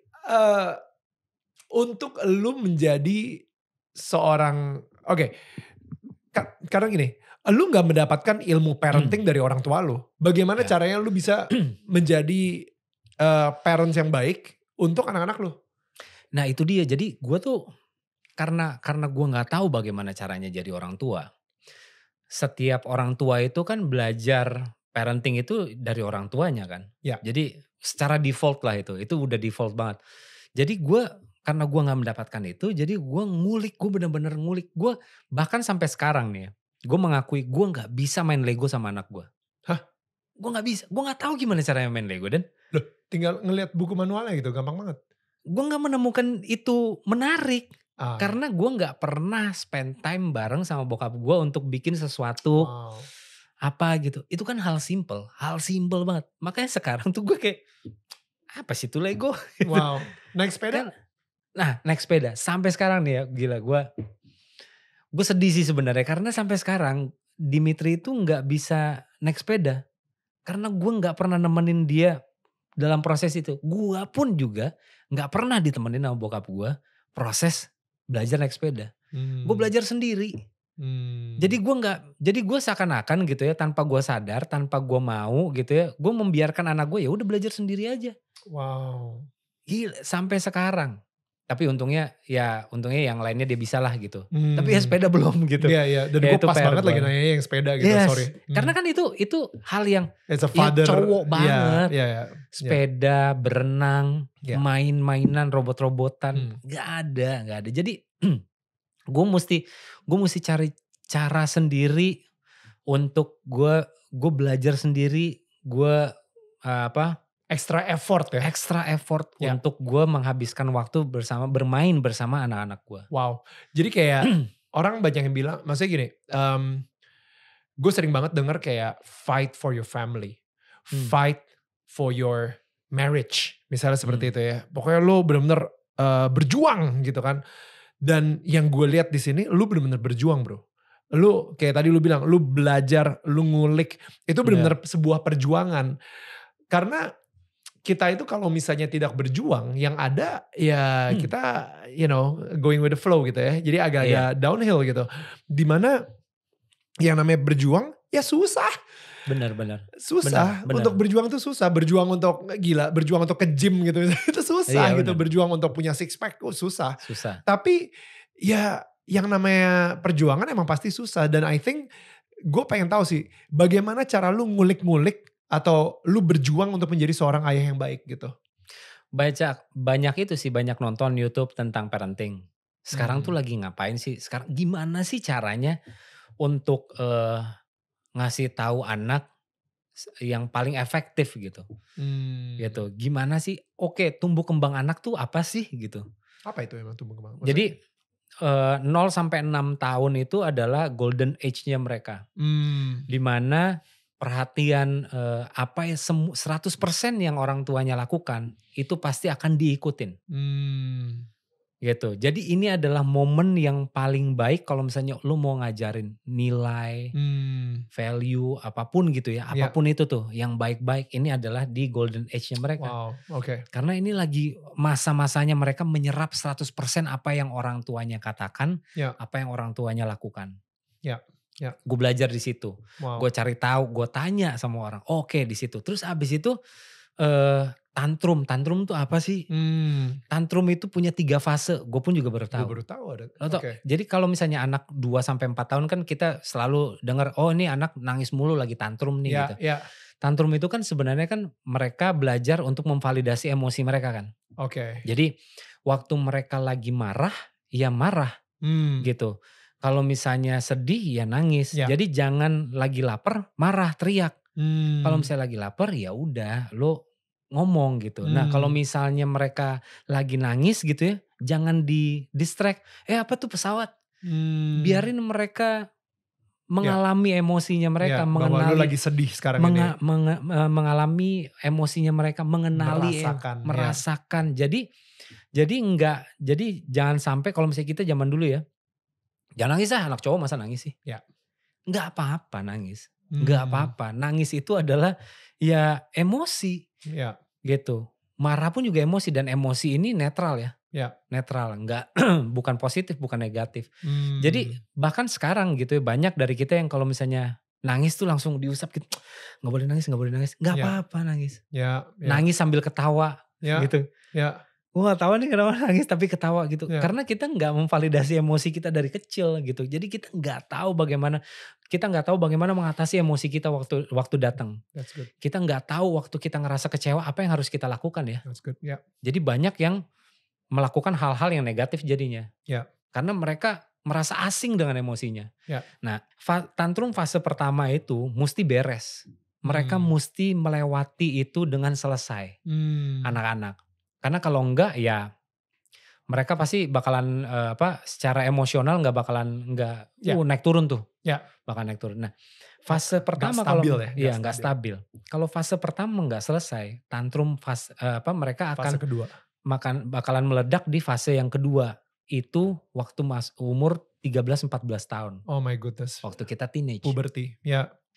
13-14 tahun makanya banyak tiba-tiba yang kayak ini kenapa sih ini anak gue nih udah masuk teenage kayak gue pusing banget. Mikirnya gitu. Hormonal lah gitu. Hormonal. Ya itu mereka lagi tantrum. Tantrum 1 dan 2 gak selesai bakalan pecah bareng di tantrum ketiga di umur 27 tahun. 27? Makanya spesifik banget. Lu pernah denger 27 Club gak? Gak pernah gue. Banyak artis-artis Amy Winehouse, terus habis itu Kurt Cobain, mereka meninggal di umur 27. Bunuh diri di 27.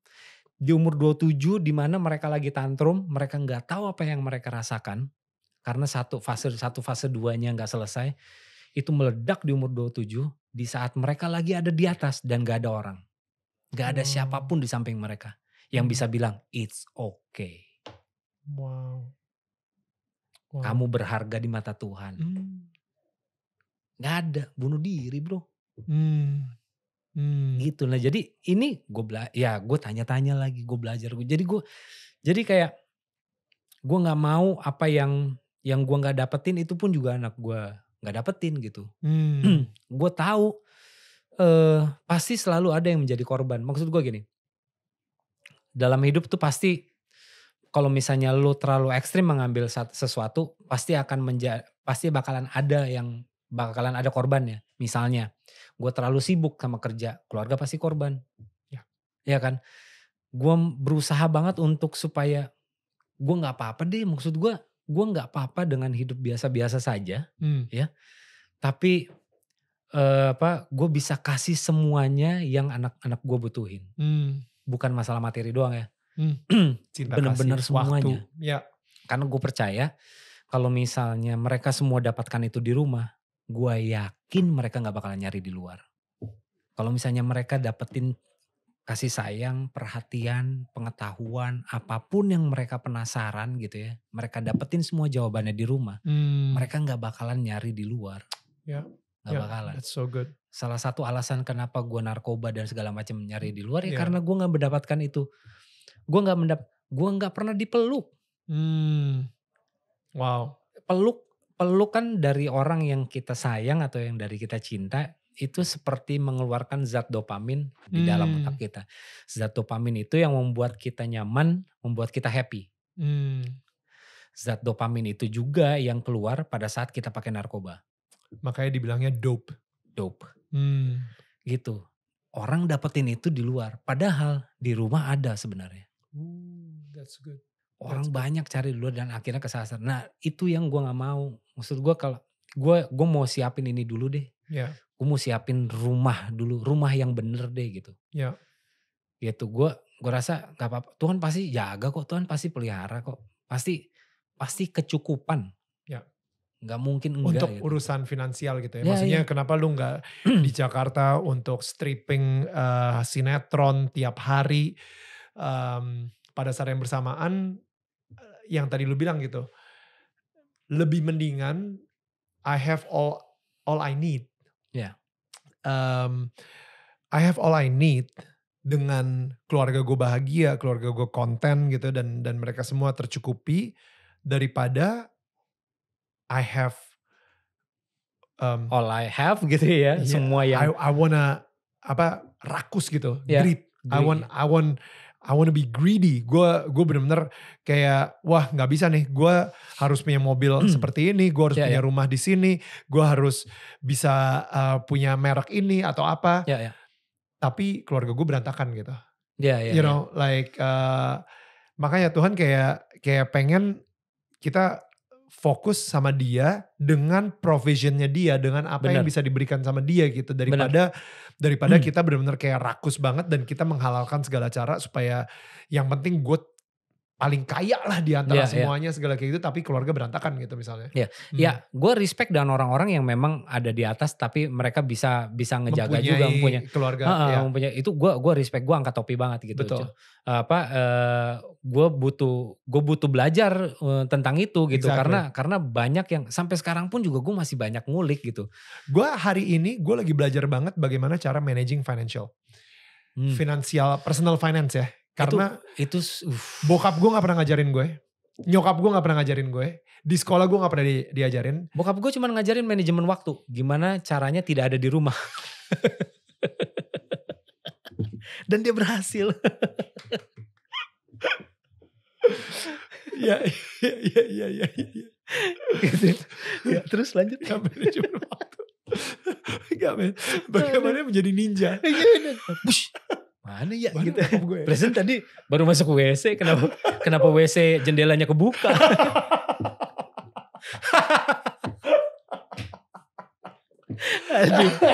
Aduh. Oke. Nah, lu pernah kepikiran untuk mengakui bahwa lu sempat kecanduan narkoba ke anak-anak lu gak? Di mana gini ya, anak lu sekarang udah umur 9 tahun. come on, dia udah bisa lah pakai YouTube. Iya. Mungkin dia pernah ngecek kayak Reza Nangin. Dia udah bisa nulis juga dong umur 9 tahun. Dan Google bokapnya sendiri gitu. Gue sama istri gue memang membatasi anak-anak kita dengan YouTube gadget, gitu. Okay. Ya. Salah satu yang gue senang waktu kita pindah gitu ya. Waktu mereka di Jakarta itu dikit-dikit kayak Dad, I'm bored. Can I watch? I'm bored. Can I play gitu. Semuanya tuh kayak gitu. Nah, begitu pindah gitu dengan kebiasaan-kebiasaan yang baru yang kita bangun, jadinya mereka minim banget bisa dihitung pakai jari dalam 1 minggu mereka nonton berapa kali gitu. Oke. Itu gue happy banget. Nah, kita memang membatasi anak-anak kita sekarang dengan YouTube, tapi kan we never know lah, tahun depan 2 tahun lagi kita nggak bisa kontrol itu selamanya gitu kan. Ya, gue selalu percaya waktu yang tepat untuk mereka mengetahui sesuatu adalah waktu mereka nanya. Gitu. Jadi sebelum mereka tanya ya udah gue diem aja dulu. Daripada gue kasih tahu Dimi, Kara, jadi gini, papa dulu tuh sempat narkoba. Ya, narkoba itu apa? Jadi obat-obatan. Oh my God, aku juga kemarin habis minum obat, bukan obat itu. Ya. Itu vitamin, itu obat, itu vitamin bagus. Oh, jadi itu bukan vitamin. Ya, kayaknya nanti aja ya. Bakalan sulit bro. Jadi waktu mereka nanya, jadi mendingan baru di saat itulah baru gue kasih tahu. Dalam hal apapun ya, jadi kalau misalnya memang mereka pengen tahu sesuatu, ya gue akan bisa menjelaskan. Kalau misalnya gue nggak tahu, gue bilang papa nggak tahu nih, kita cari tahu gimana? Kita Google yuk gitu. Oh wow. Kita Google, kita baca sama-sama. Oh gini ya. Oh jadi misalnya dia pengen tahu soal dinosaur, waktu itu dia kayak interest banget soal dinosaur. Papa nggak tahu sih sebenarnya dinosaur tuh apa gitu. Nama-namanya apa, dia tuh kayak bagaimana, yuk kita Google yuk satu-satu gitu. Ya. Oke. Kayak gitu. Ya seru sih, seru. Jadi orang tua tuh selalu seru. Temen gue bilang ya, dia psikolog anak, jadi orang tua itu the hardest job you will ever love. So good. Gue yang kayak, gue setuju banget. It is. Gue setuju banget, karena itu seumur hidup. Pekerjaan seumur hidup. Jadi nggak akan bisa kita bilang kayak udah nih sampai anak-anak kuliah habis itu udah. Enggak. Mereka akan ketemu fase-fase lagi, manuver-manuver dalam kehidupannya mereka yang mereka butuh kita. Iya. Mereka butuh, mungkin mereka cuma butuh didengerin doang. Ya. Sama orang tuanya. Ya. Kayak gitu. What is the goal? Maksudnya gue sama Viola sempat dengar sebuah khotbah gitu dari seorang pastor. Dia bilang gini, dalam pernikahan sama dalam keluarga, lo harus mempunyai the goal, maksudnya the win gitu ya, kemenangan akhirnya gitu. Apa sih kemenangan akhirnya? Nah, kalau misalnya di keluarga, which is di anak-anak, ketika anak-anak tumbuh dewasa, apakah mereka dengan sukarela mau spend time sama kita? Itu kemenangan juga tuh. Jadi misalnya, aduh gila, ini gue lagi gak ada kerjaan. Aduh, papa sama mama lagi ngapain ya? Kangen loh. Udah, gue pengen balik gitu. You know, like untuk ketemuin bokap sama nyokap kayak gitu. Jadi ketika kita tahu kalau kemenangan kita di situ, apa yang harus kita lakuin setiap minggunya untuk menuju ke goal kita? Iya. Contoh si Viola setiap hari Sabtu sekarang membuat sebuah kebiasaan atau ritual gitu ya, dimana yang kita bilang pancake Saturday, dimana setiap hari Sabtu pagi kita selalu breakfast dan itu pancake German pancake gitu ya. Ini adalah sebuah kebiasaan atau habit atau ritual yang kita bentuk. Nanti ketika mereka udah dewasa, gue yakin banget mereka akan keluar negeri misalnya, mereka kuliah di sana atau apa, dan mereka setiap Sabtu itu, aduh gue kangen loh sama our pancake Saturday ritual kayak gitu. Sehingga itu yang bikin mereka mau balik lagi ke rumah lah kayak gitu intinya. So I think itu sih. Do you have that kind of win sama Cita gitu? Kalau gue sama Cita, win-nya kalau gue pikir gitu ya. Ini dari gue, tapi kan karena kan mesti ditanya juga ke dia gitu kan, supaya fair gitu.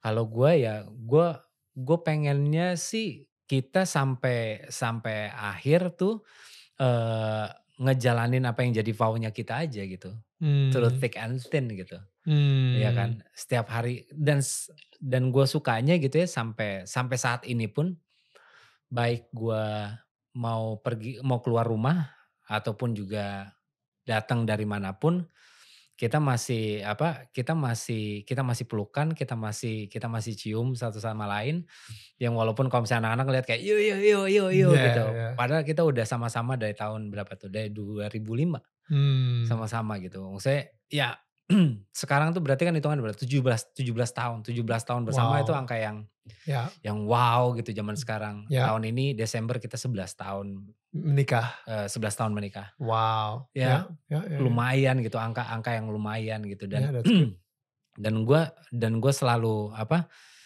sampai sekarang gue selalu suka aja bagaimana dia nge-treat gue gitu. Jadi gue nggak pengen merubah itu tuh, maksudnya gue pengen itu terus. Ngelihat bokap nyokap lu cerai dan Cita sendiri juga mungkin dari keluarga yang cukup sulit juga ya, karena Yeri sama Benny kita udah denger juga, Yeri juga udah pernah kita undang ke sini.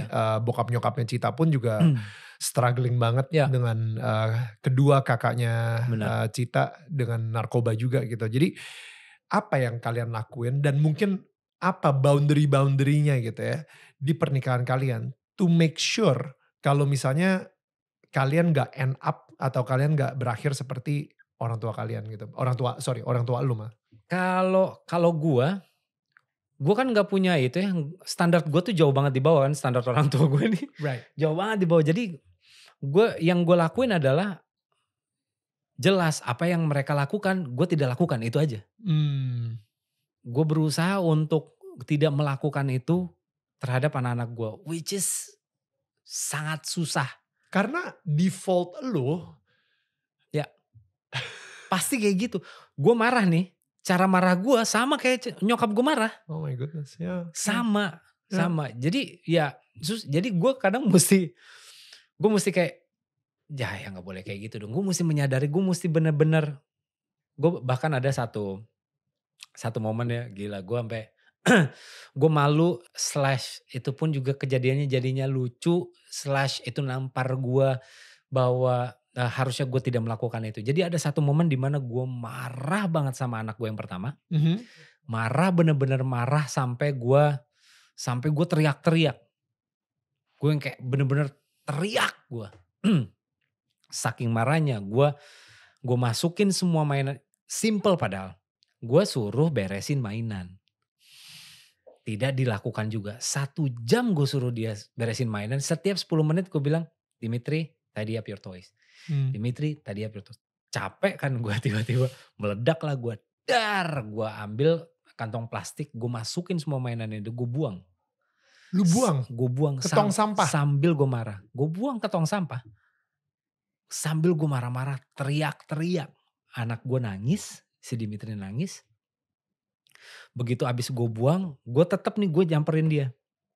Lo tau gak sih pembulian itu berawal dari rumah? Karena anak kita kan kecil ya, kita kan besar. Jadi anak mungkin gak ngerasa dibully di luar. Mereka dibully itu di awalnya pasti dari rumah. Dari orang tuanya sendiri. Dari orang tuanya sendiri. Wow. Itu yang gue lakukan ke anak gue. Gila, gue parah banget. Terus abis itu udah gue marah-marah. Dengan posisi gue berdiri, dia duduk. Wow. Gokil, udah itu aja udah. Itu, dari secara posisi aja udah bener-bener ngebully banget ya. Parah. Istri gue, dia sambil peluk istri gue pun juga karena dia tahu gue lagi marah, jadi pun juga dia diam gitu ya. Karena kan pasti tuh begitu udah selesai pasti dia langsung ngomong tuh. Nah, anak gue nih yang kecil nih Kara, masih umur 2 tahun, 3 tahun apa, baru mau 3 tahun. Oh, lagi marah-marah kayak gitu, tiba-tiba dia nyolek kaki gue. Dia masih sedengkul gue. Nyolek-nyolek. Pah gitu. Gue lagi marah-marah nih, gue lagi teriak-teriak. Pah, apa Kara? Gue gitu. Terus kalau dia emosi. Terus dia bilang gini, dia masih kecil. Kelar gak hidup lo? Oh my God. Kelar bro. Itu langsung yuk. Apa yang gue lakukan barusan? Oh my goodness. Gue yang kayak, gue mau bikin dia kayak bagaimana lagi sih? Dia udah nyesel. Dia udah nangis. Dia udah menyesali perbuatannya dengan tidak beresin mainannya dia. Mainannya dia bukan mainan gua. Mainannya dia kan. Ya. Terserah dia sebenarnya. Ya. Dia mau beresin atau enggak. Ya. Atau dia mau beresin kapan gitu. Ya. Itu bener-bener kayak wah itu nampar gue bener-bener keras banget. Tak. Colekan ini nih. Ya. Pak dia masih kecil. Wah gue yang kayak. Kita lupa ya kadang-kadang ya. Kita nge-treat dia itu kayak kita punya ekspektasi sama anak kita. Lu harusnya udah lebih seperti ini gitu. Padahal dia masih umur 7 tahun apa? Iya of course. Gak mungkin lah anak umur, come on. You know. 7 tahun dia dibilangin oke. Iyalah. Tiba-tiba ngelihat apa kan ya ini udah lupa. Iya. Gitu. Gila. Tiap hari. Yang gue pikir gue tahu. Gue udah belajar banyak. Gue udah nanya psikolog anak. Gue udah baca. Gue udah nonton YouTube. Gue udah tahu. So, tantrum gue tahu. Tumbuh kembang anak golden age. Gue tahu. Tetap aja gue gagal. Ada hari-hari di mana gue gagal. Of course. And it's okay. Ya. Yang penting perbaiki lagi aja. Gitu. Responnya gimana? Lu ketika lu kayak gitu, lu pernah nggak minta maaf sama anak lu sendiri? Gue sering banget gue minta maaf. Wow. Even kayak tadi tuh yang pas lu buang mainannya segala kayak Abis gitu. itu udah gue duduk, gue minta maaf, gue peluk dia. Wow. I'm sorry I yell at you. Wow. Papa harusnya nggak kayak gitu. Gitu. Gue sering banget gue minta maaf. Ya, itu karena sebagai seorang ayah, kita pengen terlihat sempurna, bro. Untuk minta maaf, itu kayak kita mengakui kalau kita tidak sempurna. Itu susah banget. Kayak lu suatu saat harus ngomong sama anak-anak lu kalau misalnya lu dulu pernah kecanduan narkoba. Itu susah, bro. It's hard. Iya, ya memang itu nggak gampang. Itu nggak gampang. Tapi gue rasa gue bakalan nggak akan sesusah itu untuk gue ngomong karena gue cukup open. Gue bisa ngomong apa aja sama anak-anak gue. Kita bisa karena kita terbiasa budaya maksudnya terbiasa untuk ngebahas sesuatu. Gitu. Di keluarga lu nih ya. Ngulik sesuatu, ngomong komunikasi apa aja, komunikasi itu kita melatih itu hampir setiap hari. Untuk ngomongin hal yang sudah pernah gue lakukan, gue nggak akan sulit. Nggak akan sulit karena ya gue bisa bilang bahwa ini gue tapi pasti Dimi sama Kara akan punya jalannya masing-masing, akan ada keputusan-keputusan yang akan kalian lakukan gitu. Itu kayaknya nggak bakalan sulit. Yang sulit adalah ngomongin tentang ngebahas bahwa dalam dunia ini ada orang-orang juga yang punya keputusan yang sedikit kreatif gitu. Maksud gue gini, kayak gini deh. Gue kan lagi into tenis banget gitu ya. Sekarang tuh lagi tenis banget lah. Jadi setahun terakhir itu kita kayak gue sama istri gue tuh tenis lah sama Yeri juga. Oke. Kita suka ikut turnamen di Bali, terus habis itu turnamen kecil lah gitu. Nah, ada teman kita yang ikut turnamen juga transgender. Tapi gue tuh turnamen cowok kan, karena kan karena kan nggak fair lah kalau misalnya gitu. Nah di situ Dimi ngeliat kalau misalnya turnamen di sini ada mix single gitu, jadi gue nggak bisa jelasin apa, jadi gue yang kayak ya memang mix sih. Ya memang mix kan, cuman kan gue gimana ya gitu, gue tuh sampai ini jadi pembahasan gue sama Cita juga, gimana caranya kasih taunya gitu, menjelaskan soal LGBT. Iya, soal LGBT gitu. Gue nggak membenci atau gue nggak menolak atau gue nggak gue nggak mendiskreditkan orang-orang yang punya keputusan itu gitu. Cuman kan gue menjelaskan ke anaknya itu. Gue ngasih tahu bahwa di selain dari rumah kita ataupun juga lingkungan rumah kita, ternyata banyak orang juga yang punya keputusan yang berbeda-beda gitu. Apalagi di Bali ya, men. Di Bali apalagi. Gue sama istri gue pun juga bahas gimana cara ngasih taunya ya. Bro, gitu. Apalagi di film-film Disney ya. Ya, mereka kan selalu selipin kan. Selalu selipin. Maksudnya ini mungkin udah jadi rahasia umum banget, dan gue sebagai orang tua ketika ngobrol sama teman-teman gue yang parents juga gitu ya, kita selalu satu hal yang ketika udah mulai topiknya ke arah LGBT gitu, kita bilang balik lagi ke Disney gitu. Dari mulai Beauty and the Beast. Abis itu abis itu sampai akhirnya si Buzz Lightyear. Ya kan. Cuma sepersekian detik doang sih katanya sepersekian detik. Gue belum nonton tuh biasa. Cuman kayak abis itu belum lagi kayak di film Eternals yang Marvel gitu ya. Sama film apa ya. Doctor Strange juga yang terakhir. So many lah. Pokoknya mereka udah selip-selipin banget the LGBT factor di sini gitu. Dan guys, again kita tidak mendiskreditkan, tapi kita butuh saran. Betul, iya. Benar. Even kalau misalnya lo seorang LGBT yang lagi nonton sekarang ini, kita butuh saran dari lo. Gimana caranya untuk kita ngomong sama anak-anak kita. Tapi gue sempat denger ada di sebuah podcast gitu ya. Ini salah satu kayak preacher gitu, dia di Amrik namanya Tim Ross, dia punya YouTube The Basement by Tim Ross. Nah dia bilang, dia cuma ngingetin lagi dia bilang gini, gue bingung ya kenapa banyak orang Kristen gitu ya kayak atau orang beragama gitu kayak komplain banget soal Disney gitu. Lo harus tahu loh, Disney itu duniawi. Mereka bukan pengikut Kristus. Jadi lu kalau misalnya mau komplain ke dunia ini, ya apa gunanya? Karena mereka adalah duniawi. Mereka bukan, mereka nggak punya tanggung jawab supaya orang-orang mempunyai etika atau moral yang baik. Mereka gak punya tanggung jawab itu. Betul. They're entertainment company. Iya benar. Industri mereka. Itu mereka industri. Mereka pengen entertain dengan Avengers, dengan Marvel. Mereka gak punya satu kewajiban sedikit pun untuk membuat kita menjadi orang yang lebih baik. Iya. Gak punya kewajiban untuk mendidik anak-anak kita. Mendidik anak-anak kita, exactly. Mereka gak punya kewajiban itu. Jadi kalau misalnya lu sebagai orang tua ngerasa, wow ini Disney kayaknya seperti ini, atau lu dengar seperti itu dan lain-lain, ya gak usah nonton. Udah. Bener. Lu unsubscribe gitu misalnya. You know, like, mau blokir juga sok aja. Silakan aja. Unsubscribe gitu.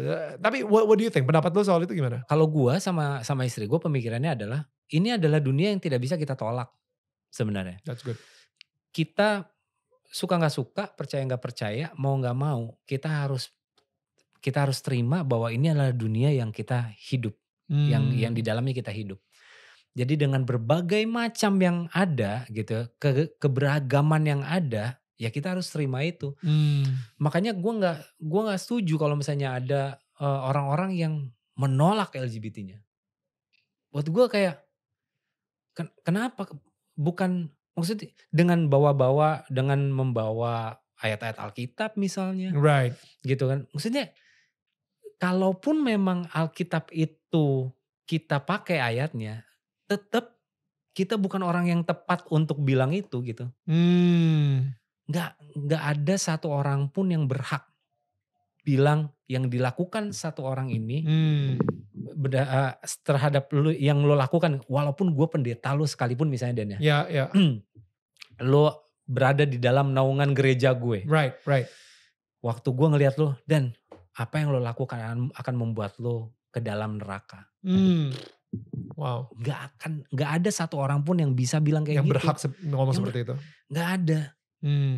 Di satu sisi, itu satu sisi. Di sisi lain, kita pernah gak sih berpikir, gue tiba-tiba pernah ngebahas ini sama istri gue.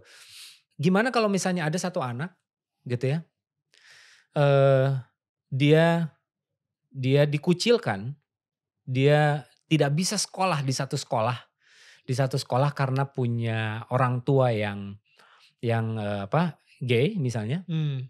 Dia dikucilkan, terus dia nggak bisa sekolah situ, dan padahal anak itu diadopsi misalnya.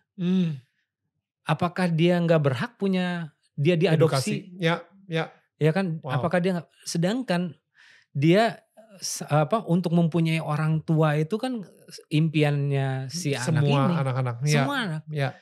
Dia bisa memilih untuk punya orang tuanya siapa, bahkan walaupun dia diadopsi. Nggak bisa. Iya kan? Ya. Itu adalah satu kebahagiaan. Tapi kan bukan berarti lu mengambil kebahagiaan itu dari anak itu dong. Karena dalam tanda kutip orang tuanya gay. Ya. Maksud gue kayak nggak fair kalau misalnya kayak gitu. nggak fair karena kita hidup Good di point. dunia yang sama yang ya harusnya disitulah toleransi harusnya ada menurut gue ya. Kita hidup aja udah. Ya kita just mind our own business. Keluarga kita aja yang kita persiapkan gitu. Yang kita nggak usah ngurusin keluarga orang. That's good. Nggak usah. That's really good. Kan kita jadi diri kita sendiri aja. That's so good. Nggak usah jadi orang lain. Ya. Ya kan? Pada akhirnya gue sendiri sudah mulai sih ngobrolin ini sama anak gue, walaupun gue nggak tahu caranya gimana. Terus gimana? Awal mulanya ngobrolin itu tuh bagaimana? Di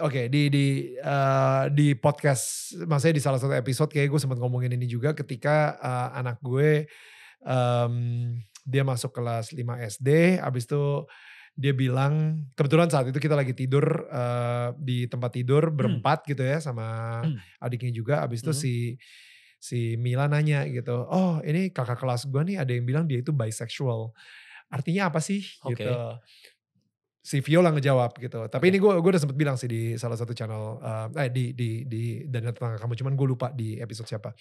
Dan Viola bilang, oh ya dia langsung nanya. Dia nanya kayak yang lu bilang tuh, lu gak akan menjelaskan sampai akhirnya dia nanya gitu kan. Akhirnya si Viola nanya, what do you think bisexual means gitu. Nah akhirnya anak gue bilang, oh ya dia mungkin gak tahu kalau dia itu cowok atau cewek kayak gitu. Dan oke. Abis itu Viola langsung ceritain soal kromosom gitu. XX dan XY kalau gak salah ya. Nah dan lain-lain itu biologicalnya. Cuman baru 3 minggu yang lalu. Dari barunya aja gue tahu nih, wah ini pasti menarik nih ceritanya. 3 minggu yang lalu kita punya temen mereka LGBT gitu ya, gay, dan tinggal bareng gitu, dan uncle sama uncle gitu. Dan akhirnya si 3 minggu yang lalu itu si Mila nggak tahu kenapa dia kepikiran aja gitu. Ketika kita lagi berdua gitu, gue lagi nemenin Mila gitu, tiba-tiba Mila kepikiran, Daddy, si uncle ini sama uncle itu tinggal bareng, abis itu punya tempat tidur, mereka tidur bareng juga gitu. Kenapa ya Daddy? Terus bentar, gue pengen tahu. Terus bagaimana? Ini gak ada istri lo dong? Istri gue di kamar sebelah. Karena yang pertama istri lo yang bantu jawab kan. Oh saat ini tidak dong Mas. Dan di situ jawaban gue bijak banget bro. Oke. Daddy ngantuk, besoknya tanya mama.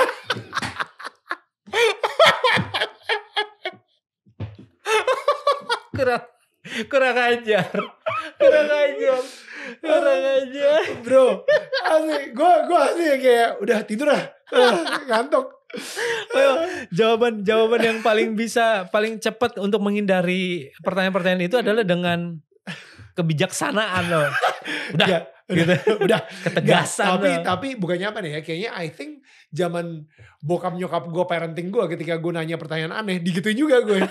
Wah kamu tanya macam-macam aja, udah gak usah, bisa tahu aja. Lu nanya apa sih, kenapa sih aku disuruh tidur siang terus, emang waktu aku tidur siang papa mama emang ngapain gitu kan.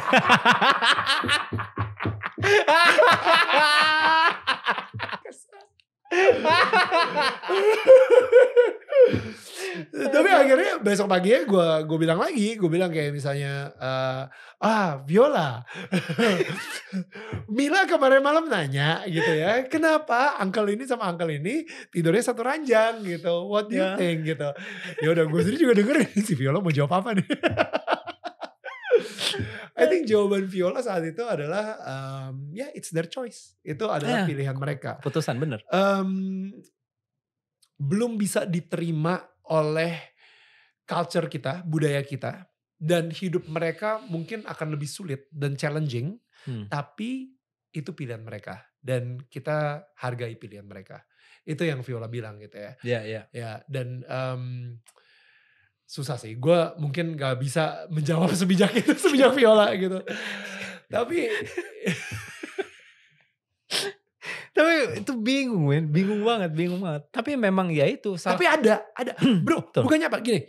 Kalau misalnya ya, yang Disney lakukan itu kayak dia kayak di Doctor Strange gitu. Oh ya, my two mothers, mereka gini-gini segala gitu kan. Atau enggak misalnya di Eternals tiba-tiba ciuman lah mereka gitu kan. Baby I'm gonna go. Oke, hati-hati ciuman gitu. Kita sebagai seorang yang straight, mungkin yang ew, ya kan. Hey. Gitu ngagetin kan. Soalnya kan kayak, wow. Gitu. Well, hello. Gitu kan.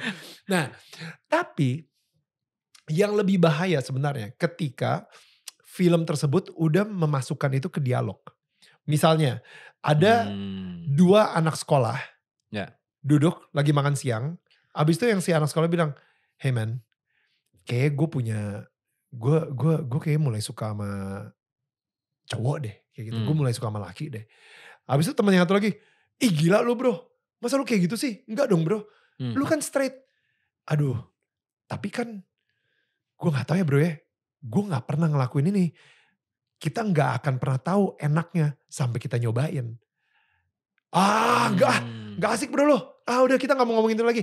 Tapi orang yang nonton, ketika dia nonton, dia yang nempel apa? Kita gak akan pernah tahu enaknya kecuali kalau kita nyobain. Itu adalah trigger untuk bikin seseorang malah menjadi LGBT. Misalnya seperti itu. Kalau ciuman langsungnya kayak, kayak ya udah lo straight nggak ini aja. Tapi ketika entertainment atau misalnya sebuah film memasukkan dialog seperti itu, ya itu udah lebih bahaya ketika filmnya ternyata 13 tahun ke atas. Dimana itu mereka lagi pencarian jati diri, mereka lagi masuk puber, mereka lagi nggak tahu apa, dan disitulah dimasuk-masukin semua tuh sama si entertainment ini. Iya, tapi itu tantangan buat kita. Itu tantangan. Makanya kita pun juga butuh mungkin ya buat teman-teman yang bisa mungkin punya satu ide yang kreatif untuk bagaimana caranya kasih tahu anak-anak ya. Boleh dikasih. Boleh kasih kita masukan gitu ya. Boleh ya. Tag Instagramnya Reza, tag Instagram gue. We need help guys. Yes. Podcast ini dipergunakan buat ya itulah ya. Karena kita butuh jawaban gitu. Bener. Taruh di kolom komentar juga. Tapi ya yang gue mau adalah anak-anak gue gak mau anak-anak gue khususnya gitu ya. Menolak apa yang sebenarnya sudah ada di dunia. Karena itu susah banget bro. Ngejalanin hidup yang gak boleh ini, gak boleh ini, gak boleh ngelihat ini, gak boleh nonton ini tanpa mengetahui sebenarnya itu apa gitu. Gue dulu ada masa-masa di mana, mau pelayanan hari Minggu gak boleh nonton bioskop, gak boleh ini, kayak kenapa ini, gitu. Susah banget ngejalanin itu gitu. Susah banget. Anyway, this is a very sensitive issue, very tricky issue. So I think again kita sebagai ayah-ayah di sini kita cuman bisa butuh bantuan dari kalian untuk kasih tahu kita gimana caranya untuk ngobrol sama anak kita soal isu manusia gitu. tidak sempurna ini ya. Yes, exactly. Bro, tapi gila sih. Gue kalau misalnya terusin ini kita bisa ngobrol bisa sampai berapa hari gitu ya. Kayak lu sih sampai hari Selasa kan katanya. Sampai Selasa. Ya udah kalau gitu kita sampai Selasa aja. Kita lanjutin aja di sini enggak apa-apa. Enggak gitu dong, enggak gitu. Thank you banget Ja. Thank you banget. Oke, kita ini bisa lu bawa ke Bali. Ini adalah souvenir dari kita ya. Karena gue ngerasa lu sama Cita itu adalah rumah yang bersinar di Bali. Dan cahaya dari rumah lu ini bisa memberikan menjadi terang buat rumah-rumah sekitarnya juga gitu. So ini souvenir rumah isinya bro. Tinggal dimasukin lilin gitu ya. This is nice. Thank you bro. You're welcome. Thank you udah undang gue ke sini. Karena lu kan number one requested. Iya banyak banget kan, banyak banget yang nge-tag gue. Iya. Bang kapan bang kesini, bang kapan bang ke Daniel. Banyak banget. Dalam bahasa-bahasa yang berbeda-beda lagi. Bahasa Rusia, bahasa roh. Thank you banget brother. Sama-sama. Ya pasti ya guys, jangan lupa untuk ikutin Daniel Tentang Kamu minggu depan. Karena tetangga saling menyangga bukan menyangga. See you guys again next week, bye.